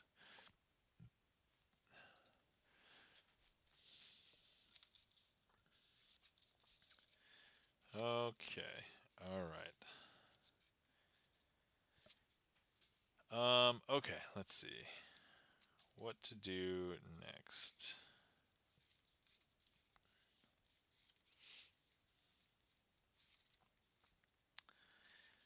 I'm going to,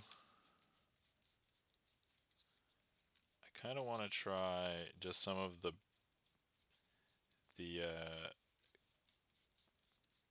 tricks that I normally do with people. There's actually one I want to do with the clear plastic cards to see how it goes. So actually, maybe we'll do that one. Orion Sen says, "You cannot win" was also anything to do with cards and my and my grandma. Yep, grandparents sometimes don't let you win. I mean, depends on the grandparent, I guess. All right, so let's see. The trick I want to do is one-eyed jack. Okay. Random Man 29. Hello, welcome in. How's it going, Random Man? How you doing? Hopefully you're doing well. How's the weekend? All right, so the reason why this trick is called one-eyed jacks is that we're going to use the one-eyed jacks. Random Man says, good. Awesome. Glad to hear you're doing well. All right, let's see. So we have the jack of hearts and the jack of spades. I'll pull out the other jacks just for comparison, but we call these the one-eyed jacks because on their image you can only see one eye because they are a side profile, whereas these jacks are not one-eyed jacks. You can see both of their eyes in their image. Okay, so here's what we're going to do. First things first, we're going to take a card. It doesn't matter what card it is, because we're just going to take it and put it in between the two jacks. So now there is one unknown card in between the two jacks. Random Man says, just want to stop by for a bit. Thanks, Random Man. Appreciate it. Thanks for stopping by.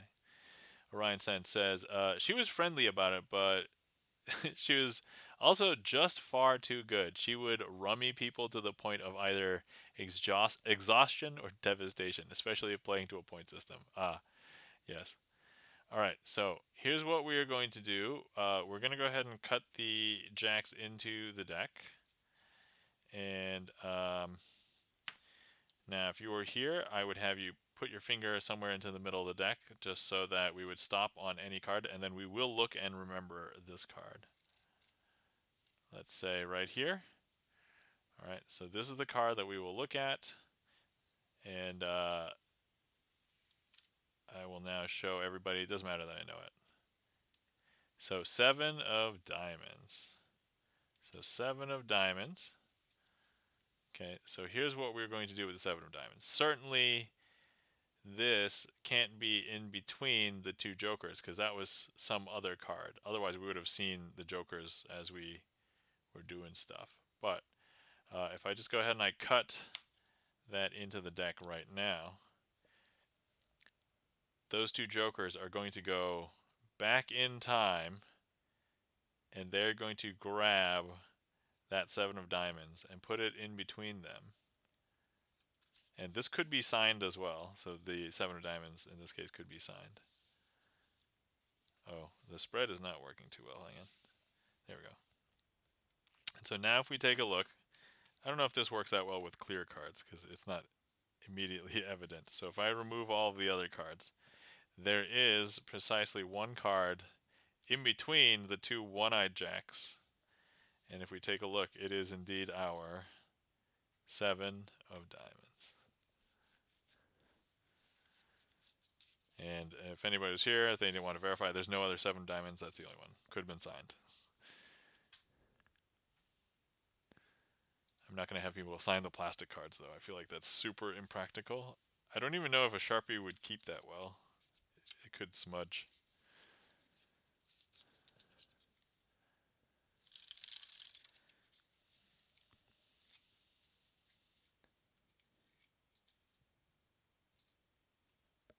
Alright, let's see. What else can we do with the clear plastic cards?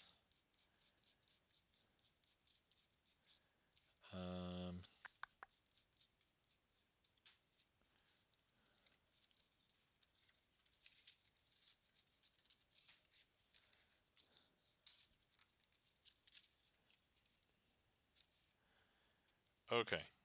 Alright, you know what we should do?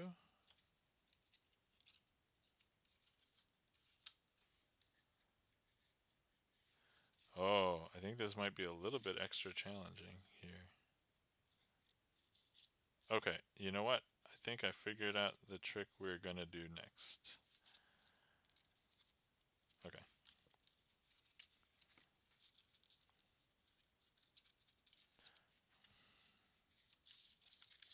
Okay. Rad, says Orion Send. Alright.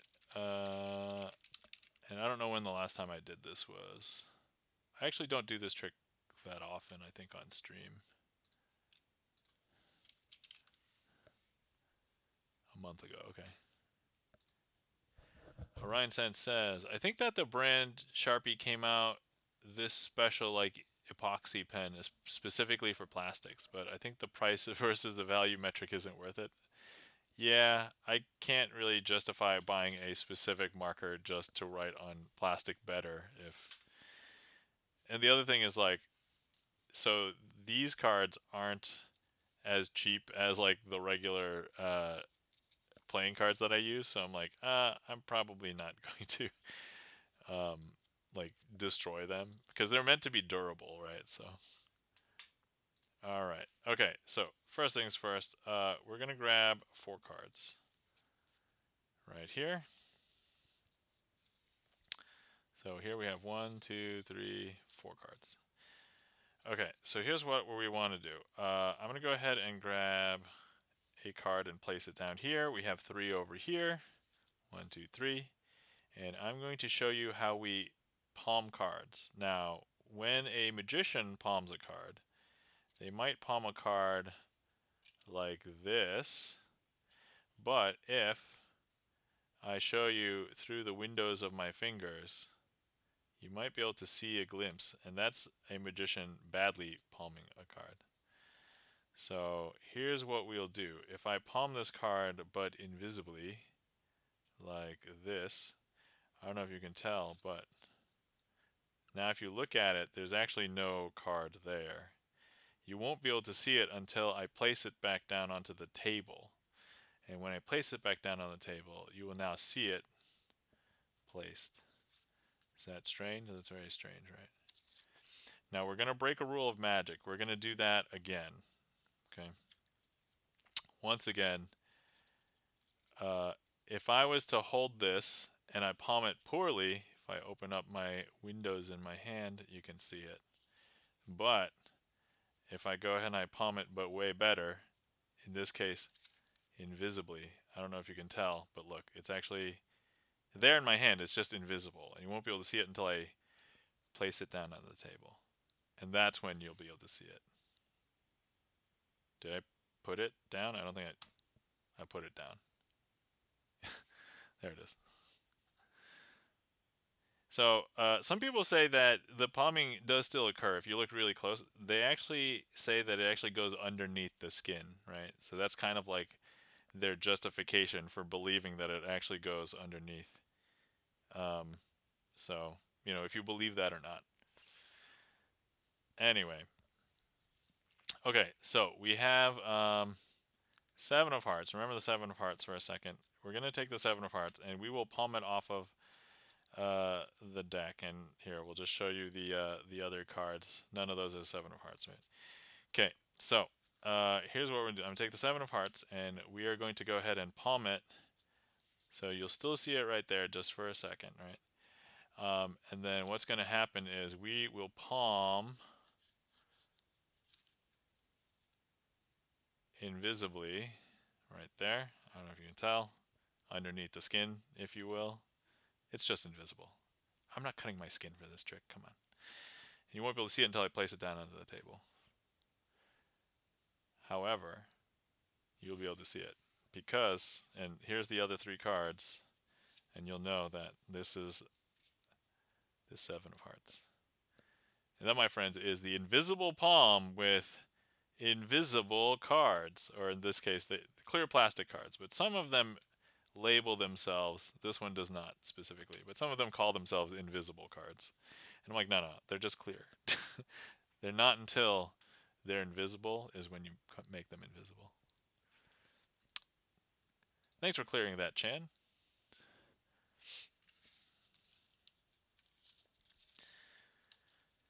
All right, and that was Invisible Palm. Thank you kindly for the claps. E-Room, Orion Send.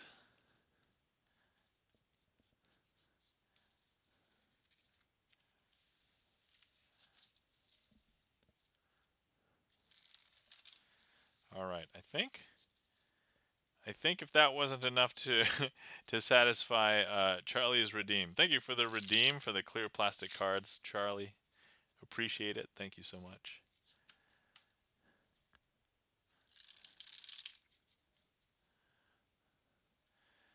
So anyway, this week I do plan on streaming some more during the week, during the day. I'm not sure exactly what I'm going to be doing, but that's the plan. So I think probably a productivity stream and like maybe a video gaming stream, I anticipate.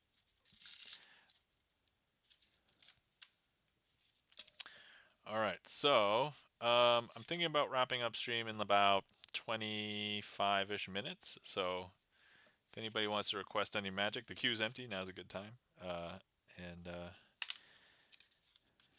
I technically don't have to end early, but I haven't done my magic trick for tomorrow for YouTube. So I'm like, I should probably do that as well. Charlie has requested a random request, which is Mad Monty.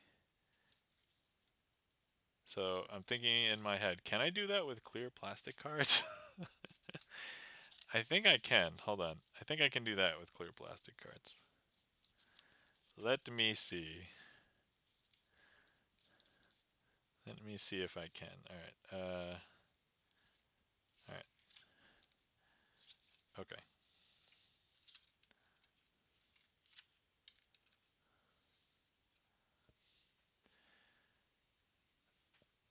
Okay. Here we go.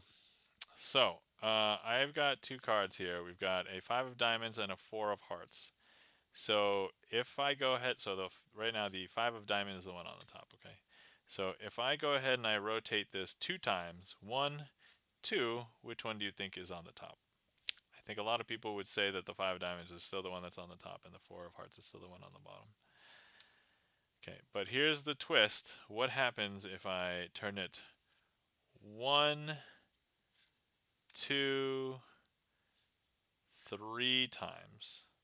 Which one's on the top? I think a lot of people would probably say that that the 4 of hearts is now on the top and the 5 is on the bottom. But here's where the magic happens. If I go ahead and I just snap, it will change those cards. They're no longer the red 4 and the 5. It's actually a blackjack. In this case, a jack of clubs, and then the other one is the other blackjack, the jack of spades. And that, my friends, is Mad Monty. And that's why you shouldn't play any game with the word Monty on the street, because they won't just play a game with you, they will take your money.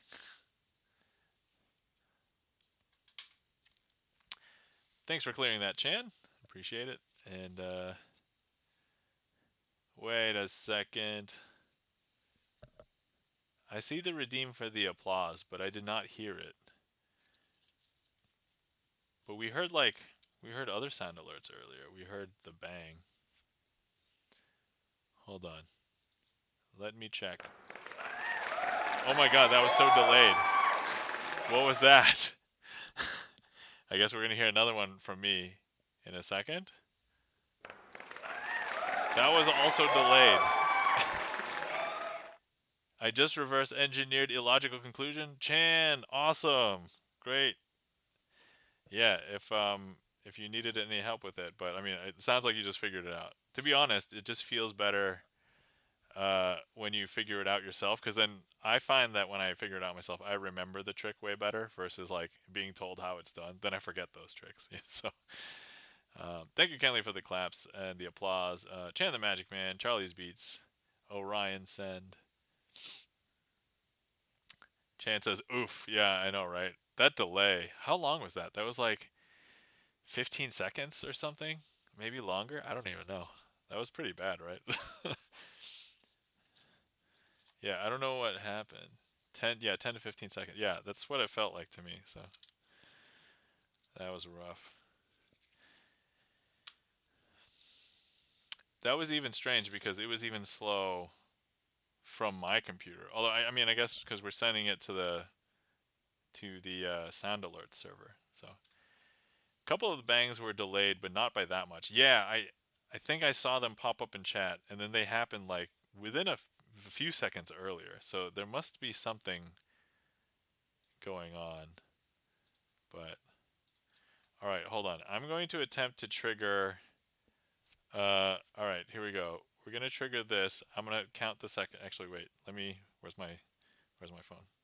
I just want to test something really quick. All right. Stopwatch. Okay. Okay. I'm gonna hit the stopwatch and click at this. Oh god. And click at the same time. Okay. Ready, set.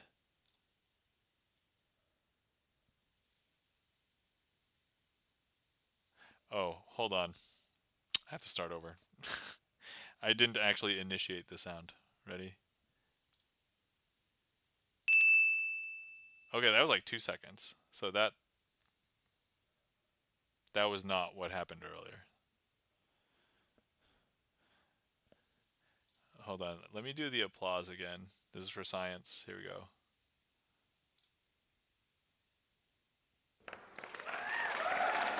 I would say 2 seconds. I think I was slightly delayed in stopping it, but maybe 3 seconds. 2 to 3 seconds. That's so weird. I don't know. Seems to be working fine now, or at least from my commands.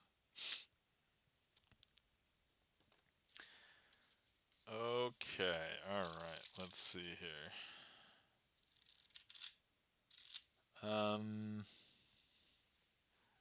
Favoritism, clearly. It could be like geographic favoritism in that if the command, so like if the command took a long time, because it has to make it to chat first, and then it takes a long time to get to the sound alert server, then that could explain the delay.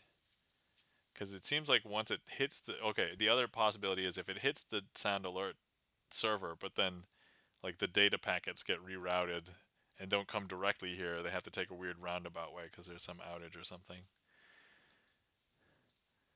Alright, so we're going to do what everybody likes to do, down detector, and see if there's anything going on.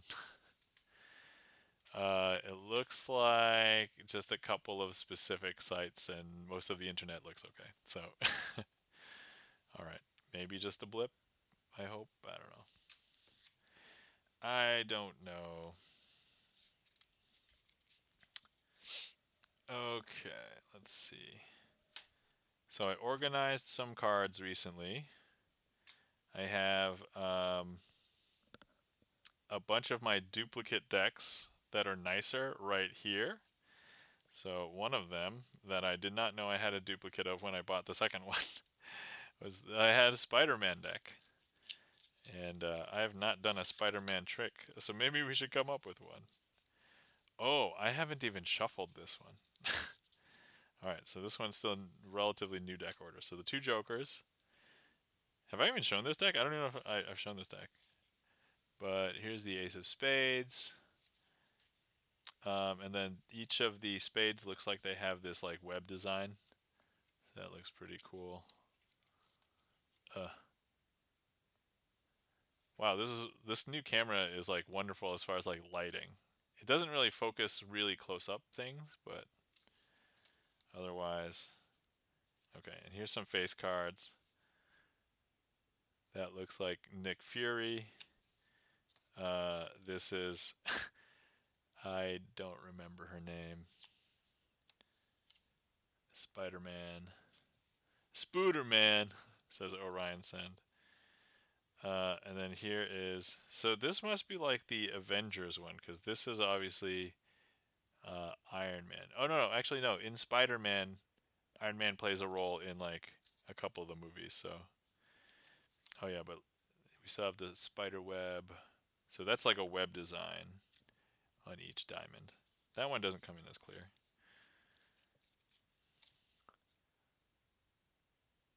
I think that's Spider-Man's friend, right?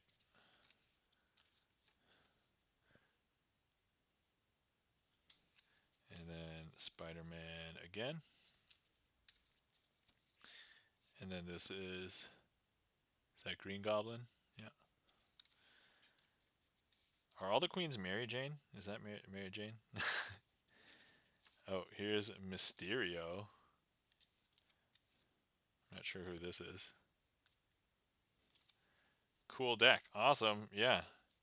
Oh, the web design on the club is really good. It looks...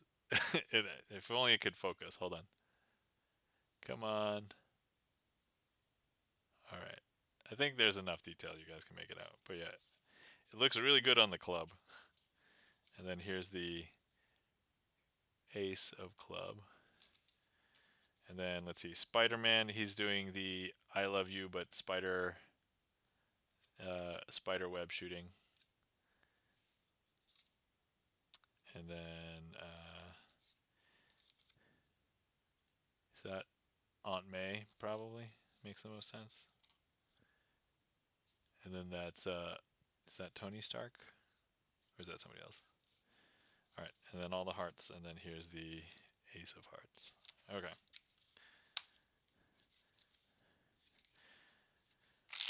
All right, let's shuffle these in. All right, that was the first shuffle of this deck.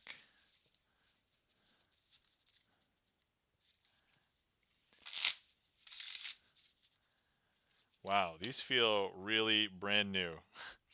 They smell brand new. They have that new playing card smell.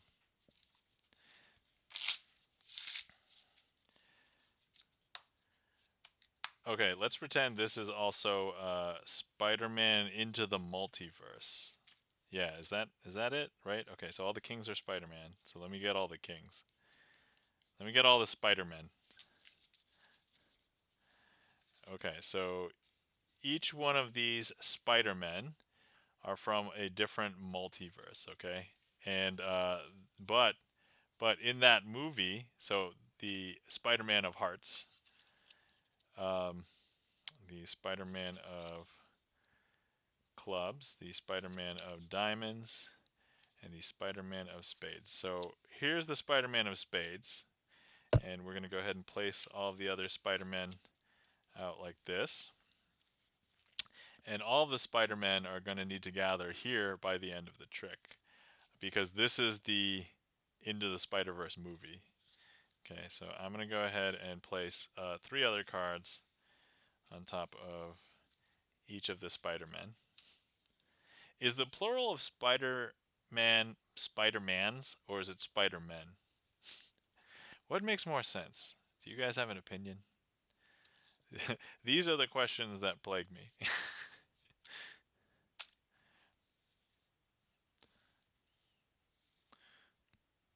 Okay. Chance says Spider-Men. Okay, is the plural. All right, so here we go. We're gonna start the Into the Spider-Verse movie, and we definitely see our home Spider-Man, which is in this case the Spider-Man of Spades. But now, as the movie progresses, we'll see the next Spider-Man from this uh, world, from this verse. And so we knew that the Spades was there. That's some other card that we don't get. Yep, that's some other card. But look, the Spider-Man of Diamonds has hopped from there to here.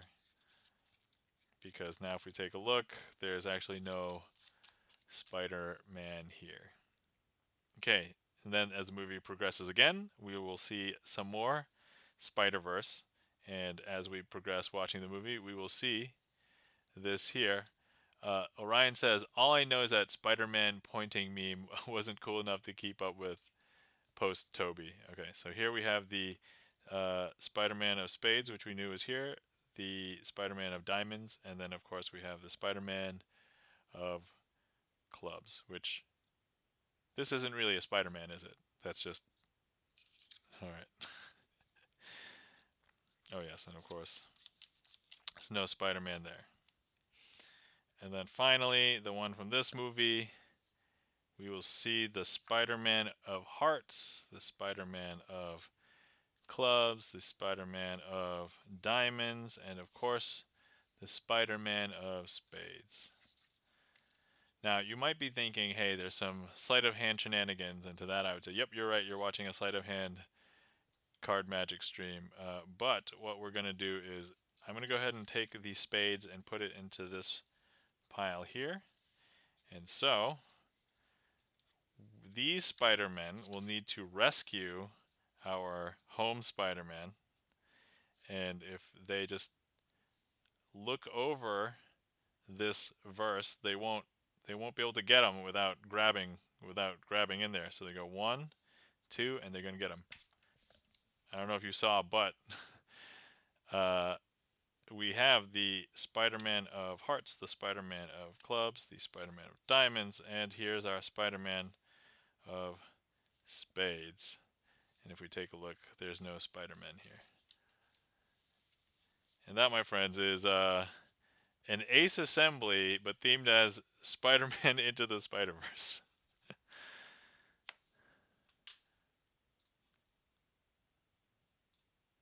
I can certainly say I've never done that one before.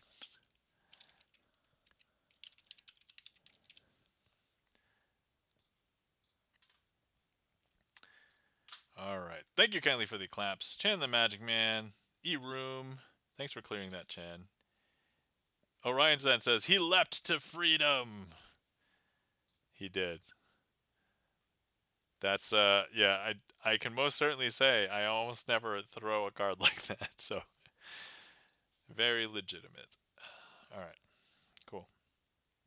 Okay, so I think I'm going to stream for maybe about 10 more minutes, so this is a good time for last call. If anybody would like to request any magic, now's a good time. And then we'll close the queue, and whether we have more requests or not, I will still do a finale regardless.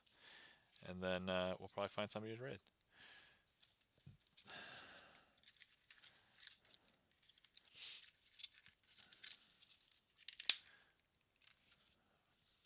Okay, it looks like Chan has requested the Devil's Elevator.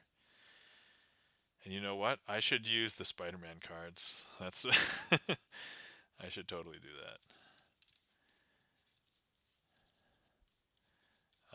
Okay, so we're gonna theme this as the Spider's Elevator.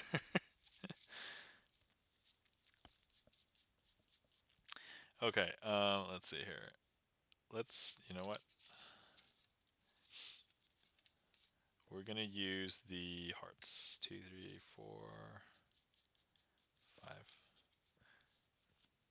Okay. All right. So.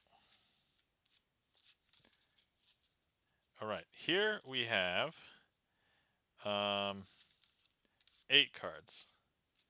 We have the black 6s and 9s, mostly because this is normally themed as the Devil's Elevator. So at certain angles, this will look like 666. But I guess it didn't really matter. I could have used whatever because we're going to be doing this themed as though it is Spider-Man. So actually, so yeah, I'm going to go ahead and leave the 1, 2, 3, 4 black 6s and 9s over here. That's the web that we can get caught up in. And over here, we're going to have the 5 of hearts, the 4 of hearts, 3 of hearts, and then of course the 2 of hearts, which I'm going to place on the web. So in order for you to escape from the web, you want to be closest to the top, because then you're not trapped underneath multiple layers of the web. And so look, if you were the 2 and you were the second layer of web, so here's the first layer, the second layer, then it would be harder to get out, right? And so when you get in, if you struggle, that's not going to be a good way. But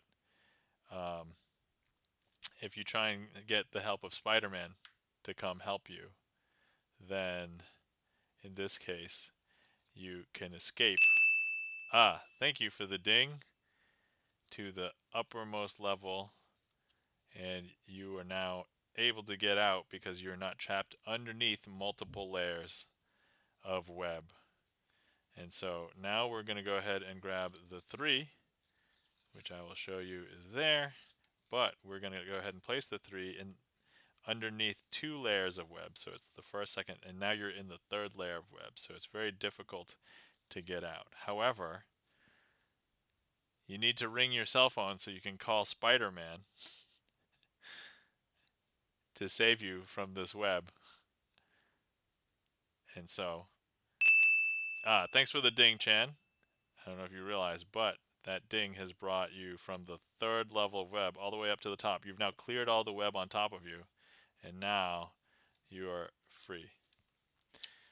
Some people think that if we look throughout the web, we'll see various incarnations of people getting stuck in webs. But no, this is the same web that we've been stuck in the entire time. And so now, if I grab the 4 of hearts, you are now trapped under 3 levels of web. And there's you're in the fourth. But now, how are you going to get out? Well, there's just a lot more web to clear, but the process is the same. You're basically going to clear and clear and clear, getting stuck in webs. I know, right? And so it'll take you a little bit longer to clear out the webs because you're in the fourth. You're in the fourth layer of webs, and so this is actually a really bad place to be. You don't want to be here. So there we go. And now, if we take a look, you've cleared all of the layers of web on top of you. You put them underneath you because here you are, the fourth. And now, some people think that there were a lot more layers of webs than we thought. There might be like 20 layers, but no, really, these are the same 4 layers that we've been working with the entire time. However, you are now going to be trapped completely under 1, 2, 3, 4 layers of web. You're now in the 5th bottom layer, but you're going to need to clear all of these off of you. So you clear and clear and clear. You work very hard. Your head is spinning. You're trying to get out. It's a lot of effort. But look, you find a way to clear all the webs, and you've made it to the top uppermost level. And now you can get out.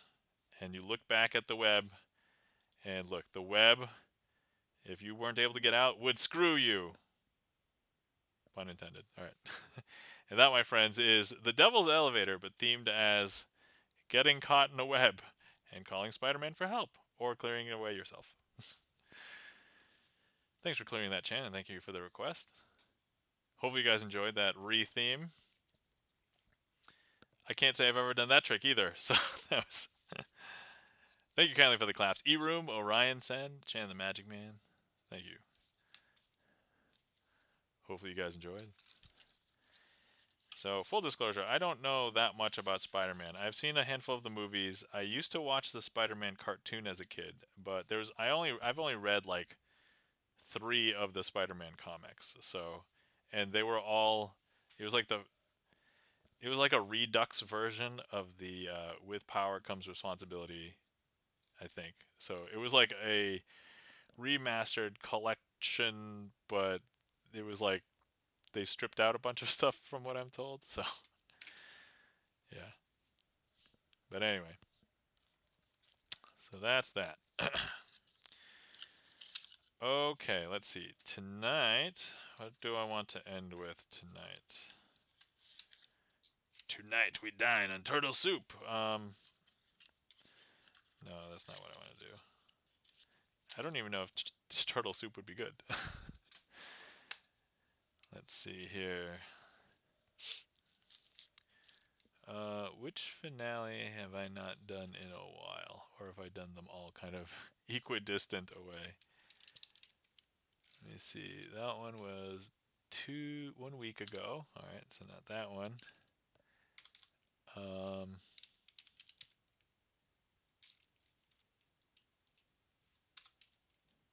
That one was 3 weeks ago. And then this one was probably 2 weeks ago? 6 days ago. Alright, yeah, so... Okay, I think we're going to be doing...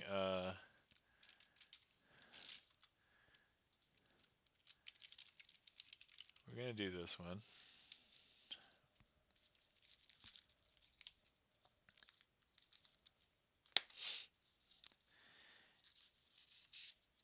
Okay, let's see here. Best cover. All right, awesome. So, all right, let's turn off the queue. We can unpin this. All right. Thanks everybody for coming out tonight and hanging out with me. Hopefully you guys had fun. Thank you to everybody who interacted with the stream, whether you chatted, did emotes, clicked on the heat map, requested a trick, redeemed any redeems. Thank you guys so much. If it wasn't for you guys, this wouldn't be as much fun for me. Orion Sen says, I love how since I don't know any of the names, all of this is completely new to me every time. It makes it more fun, honestly. Yeah, I mean, you know, I imagine that if you're a regular, you might start to get to know like the names of the tricks and then the plot. But then hopefully, because most people who aren't into magic when I do a trick, if I just retheme it, to them it's a new trick. It's like, can you do the Spider-Man trick again? And I'm like, I don't know which Spider-Man trick because none of the tricks are really a Spider-Man trick on my list, but I literally just did two right now. So, um, yeah, so that's a cool thing. Um, Random Man says, "Good night." Thanks, Random Man. Thanks for the hearts, Chan. Thank you to all the lurkers out there because if it wasn't for you guys, well, magic is one of those rare art forms where if I'm practicing magic, no magic's happening. The magic has to happen in your mind. If anybody was concerned that this was black magic or sorcery or deals with the devil, none of it is that. It is all sleight of hand, and if you believe it's still real magic, that's okay. The sleight of hand is a great cover story.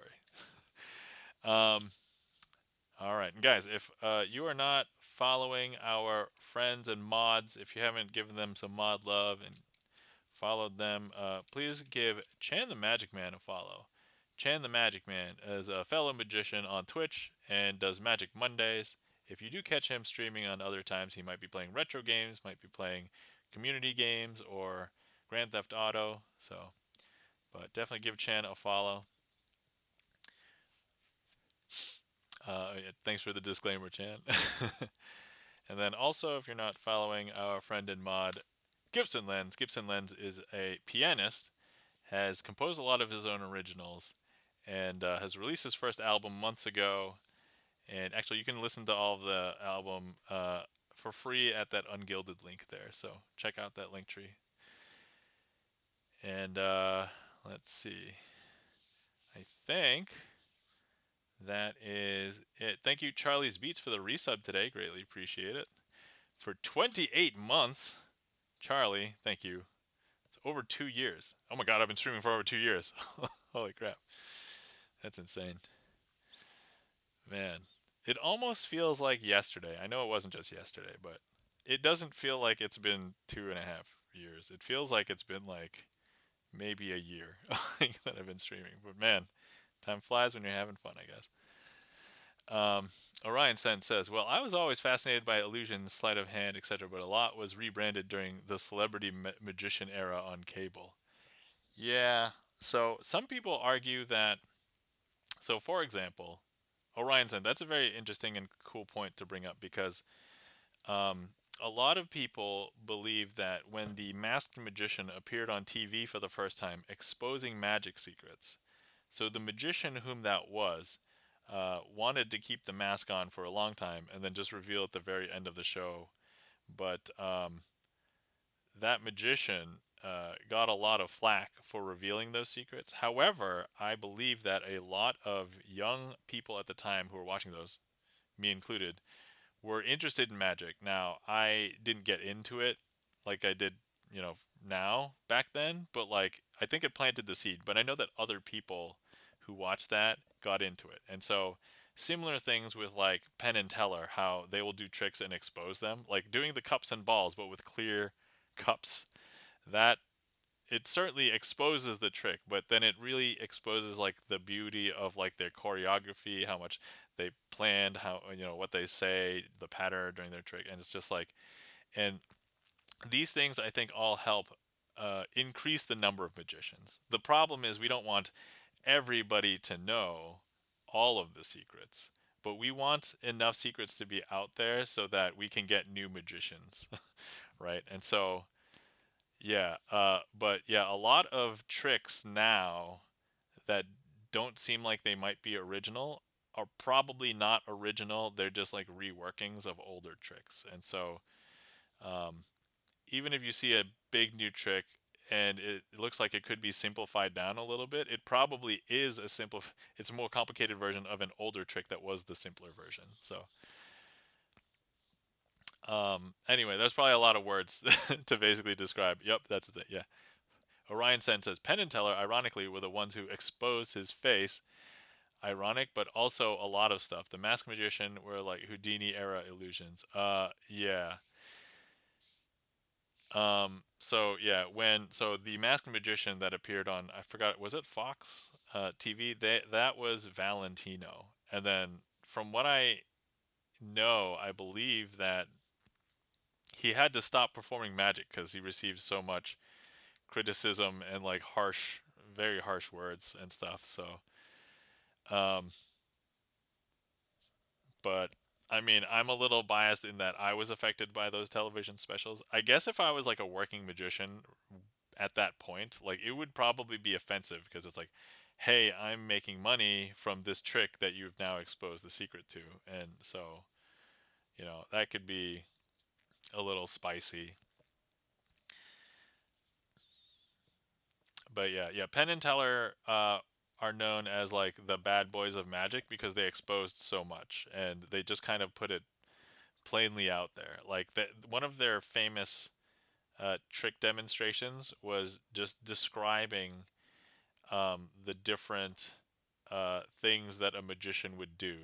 Like they would go through the vocabulary, like load, uh, ditch, palm, and it's basically using like a cigarette, right? And then later you find out, oh, it wasn't a cigarette, it was a pencil, right? So, and it's like, oh, okay, interesting. And so that's like one of their famous acts that basically help expose a bunch of things in the world of magic. Orion Sen says, but the way he showed the sawing of a woman in half was very much like 1905 style. Yeah, not how it's being done in Vegas at the time. Oh, yes. Correct. Yeah, the way that the masked magician revealed stuff, it was basically the simplest version of the trick. Like it was not like a super complicated, crazy, fancy way. Like we have way crazier technology now to do magic with. Like the fact that we can do lights, the fact that we can have cameras do AI tricks and stuff, like is kind of insane. If you told magicians from like 100 years ago, like the kind of stuff that we can do now, they would be like, "Oh my God, that is magic!" And it's like, I mean, ultimately, that's kind of always what magic was. It is fooling people because they don't know what can be done and they don't have an explanation, right? So I don't do a lot of other magic, and I don't think I'm spoiling anything here specifically, but you would think, oh no, there can't be magnets in this thing whenever you see a thing. There's probably magnets in the thing, right? Like magnets are like so used in other magic besides cards. Orion Sen says, I think that if you were a professional magician by trade, what he was showing would not have been in any way threatening to your work. That I would maybe disagree with only because there were professional magicians, but they couldn't afford like the fanciest, flashiest things to do on stage, and maybe their like quick setup at like a gig was the simple version, right? And so there are a lot of magicians that people don't know about just because they work and they are not famous. Like that's basically how they make a living. And so they're like, oh crap, two of my biggest tricks for my act have been exposed on TV. And it's like, well, now you get into did they watch the TV special? I don't know. It's like, so anyway, okay, I've been on this diatribe or not a diatribe, but I've been on this thread for a little bit. So we said we were going to do a finale, and then we'll find somebody to raid. But anyway, but Orion's End, I totally appreciate the discussion. So thank you so much. Um, all right, so here we go. The last trick. All right, I want you guys to imagine. Hold on. Delenn Russell, welcome in. How's it going? As the daughter of a magician, I no longer get the wow of the end effect, but my thrill is in the artistry of the presenter, the good, the bad, and the ugly. Everyone is different, and it's always fun. Yeah, Delenn Russell. Thank you for the unlurk and the comment, and welcome in, first time chatter. Greatly appreciate it.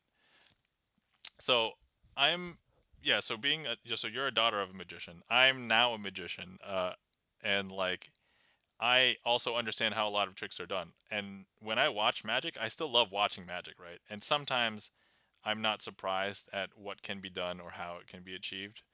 But like, I also appreciate like the techniques and the methods of how it's done or the presentation. And like a lot more stuff goes into your mind, right? Thinking like, hey, I know how this trick is done. Wow. And then you can appreciate like how well they did something or their choice, like their artistic choice in a specific part of a trick or something like that, right? It's like music. Everybody can appreciate music. They can love music. But if you see somebody playing the piano and you know how to play the piano, you can be like, oh, I know how to play this song. Ah, I see what they did there. And it's not like you criticize like, oh, they missed that note. It's usually like, oh, that's a very interesting choice, or ooh, I liked how they did this arpeggio or whatever, right? So it's a different level of appreciation for magic acts, right? So uh, anyway, thank you so much for that comment. And anyway, welcome in. Okay, all right. Last trick, finale trick. Oh yeah, I also don't like to mess up my final trick. So if I mess this up, we're gonna do another finale trick. But anyway, so okay, I want you guys to imagine that I have jokers here. Okay, so here we have jokers. Um, Actually, everything except for this Queen of Clubs is a joker.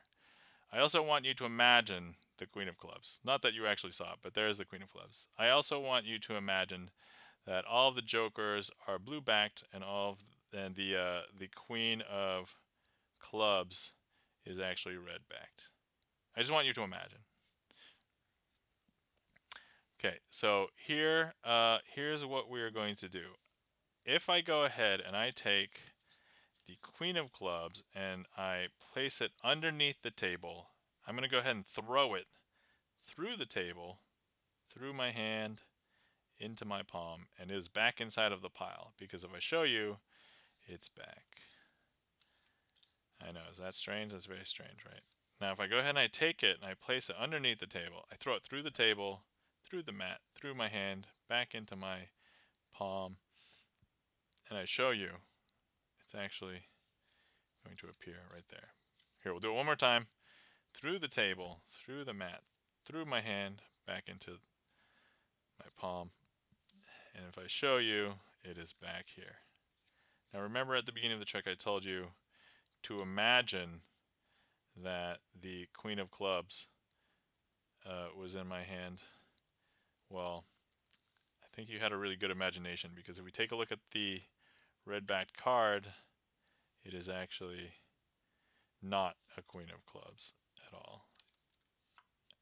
But not only that, if you remember, I told you to imagine that all of the blue backed cards were jokers. If we take a look at each one of those, none of those have any jokers. You just have a strong imagination. And that I will call a successful finale. Orion Sen says, oh, I meant like the household name individuals whom seem the most vocal. A lot of local performers enjoyed the show more as a historical tribute, especially as early seasons, and probably due to budget, were literally Houdini acts. Okay, I see what you're saying. Thank you kindly for the claps. Orion Send, E-Room.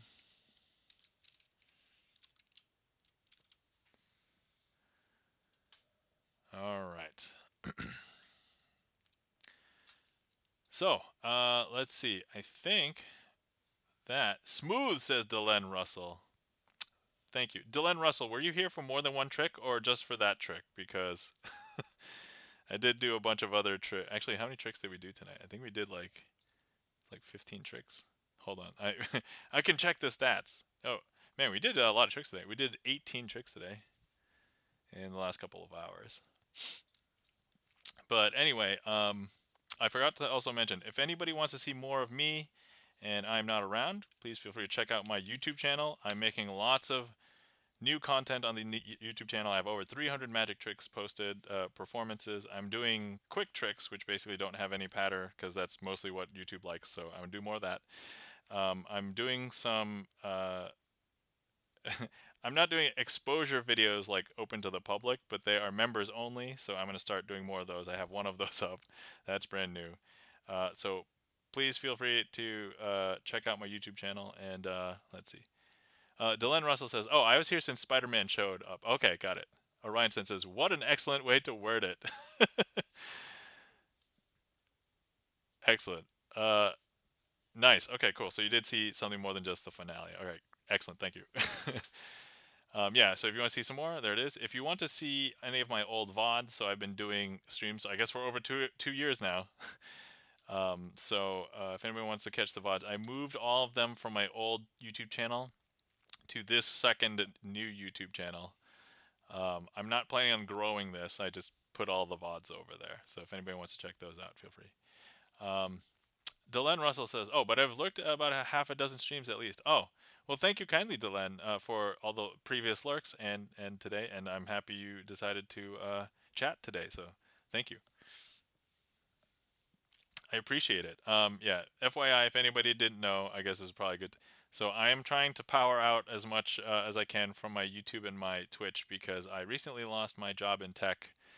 And so I'm technically unemployed right now.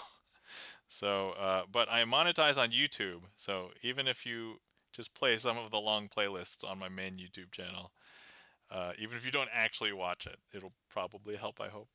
So, but thank you guys. And all right, so now let's find somebody to raid. Oh yeah, and I do plan on doing more streams throughout the week. Not sure if I'm doing magic streams or just like other stuff, but if anybody wants to join the Discord, I'll make the announcements of my streams in there. And then let's find somebody to raid. So let's see, where are we going tonight? Who's up? And who haven't I gone to visit for a while? Let's see, this person we probably haven't raided for a while. This person we haven't raided for a while, I think. Let's see. Oh, there's a lot of people on.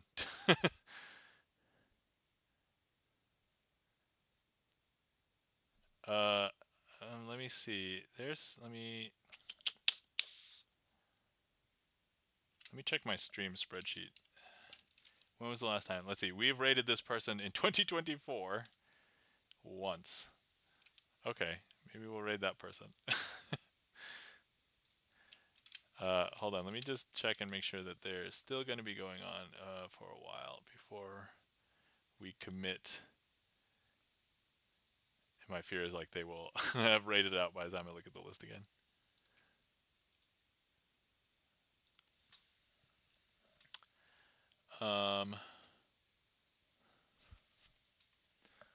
Let's see. All right. She's been streaming for like 3 hours and 45 minutes. All right. But let's go over there because I almost never see her around this time slot. And so, all right, guys, we're going to be raiding into Missy Alcazar Music.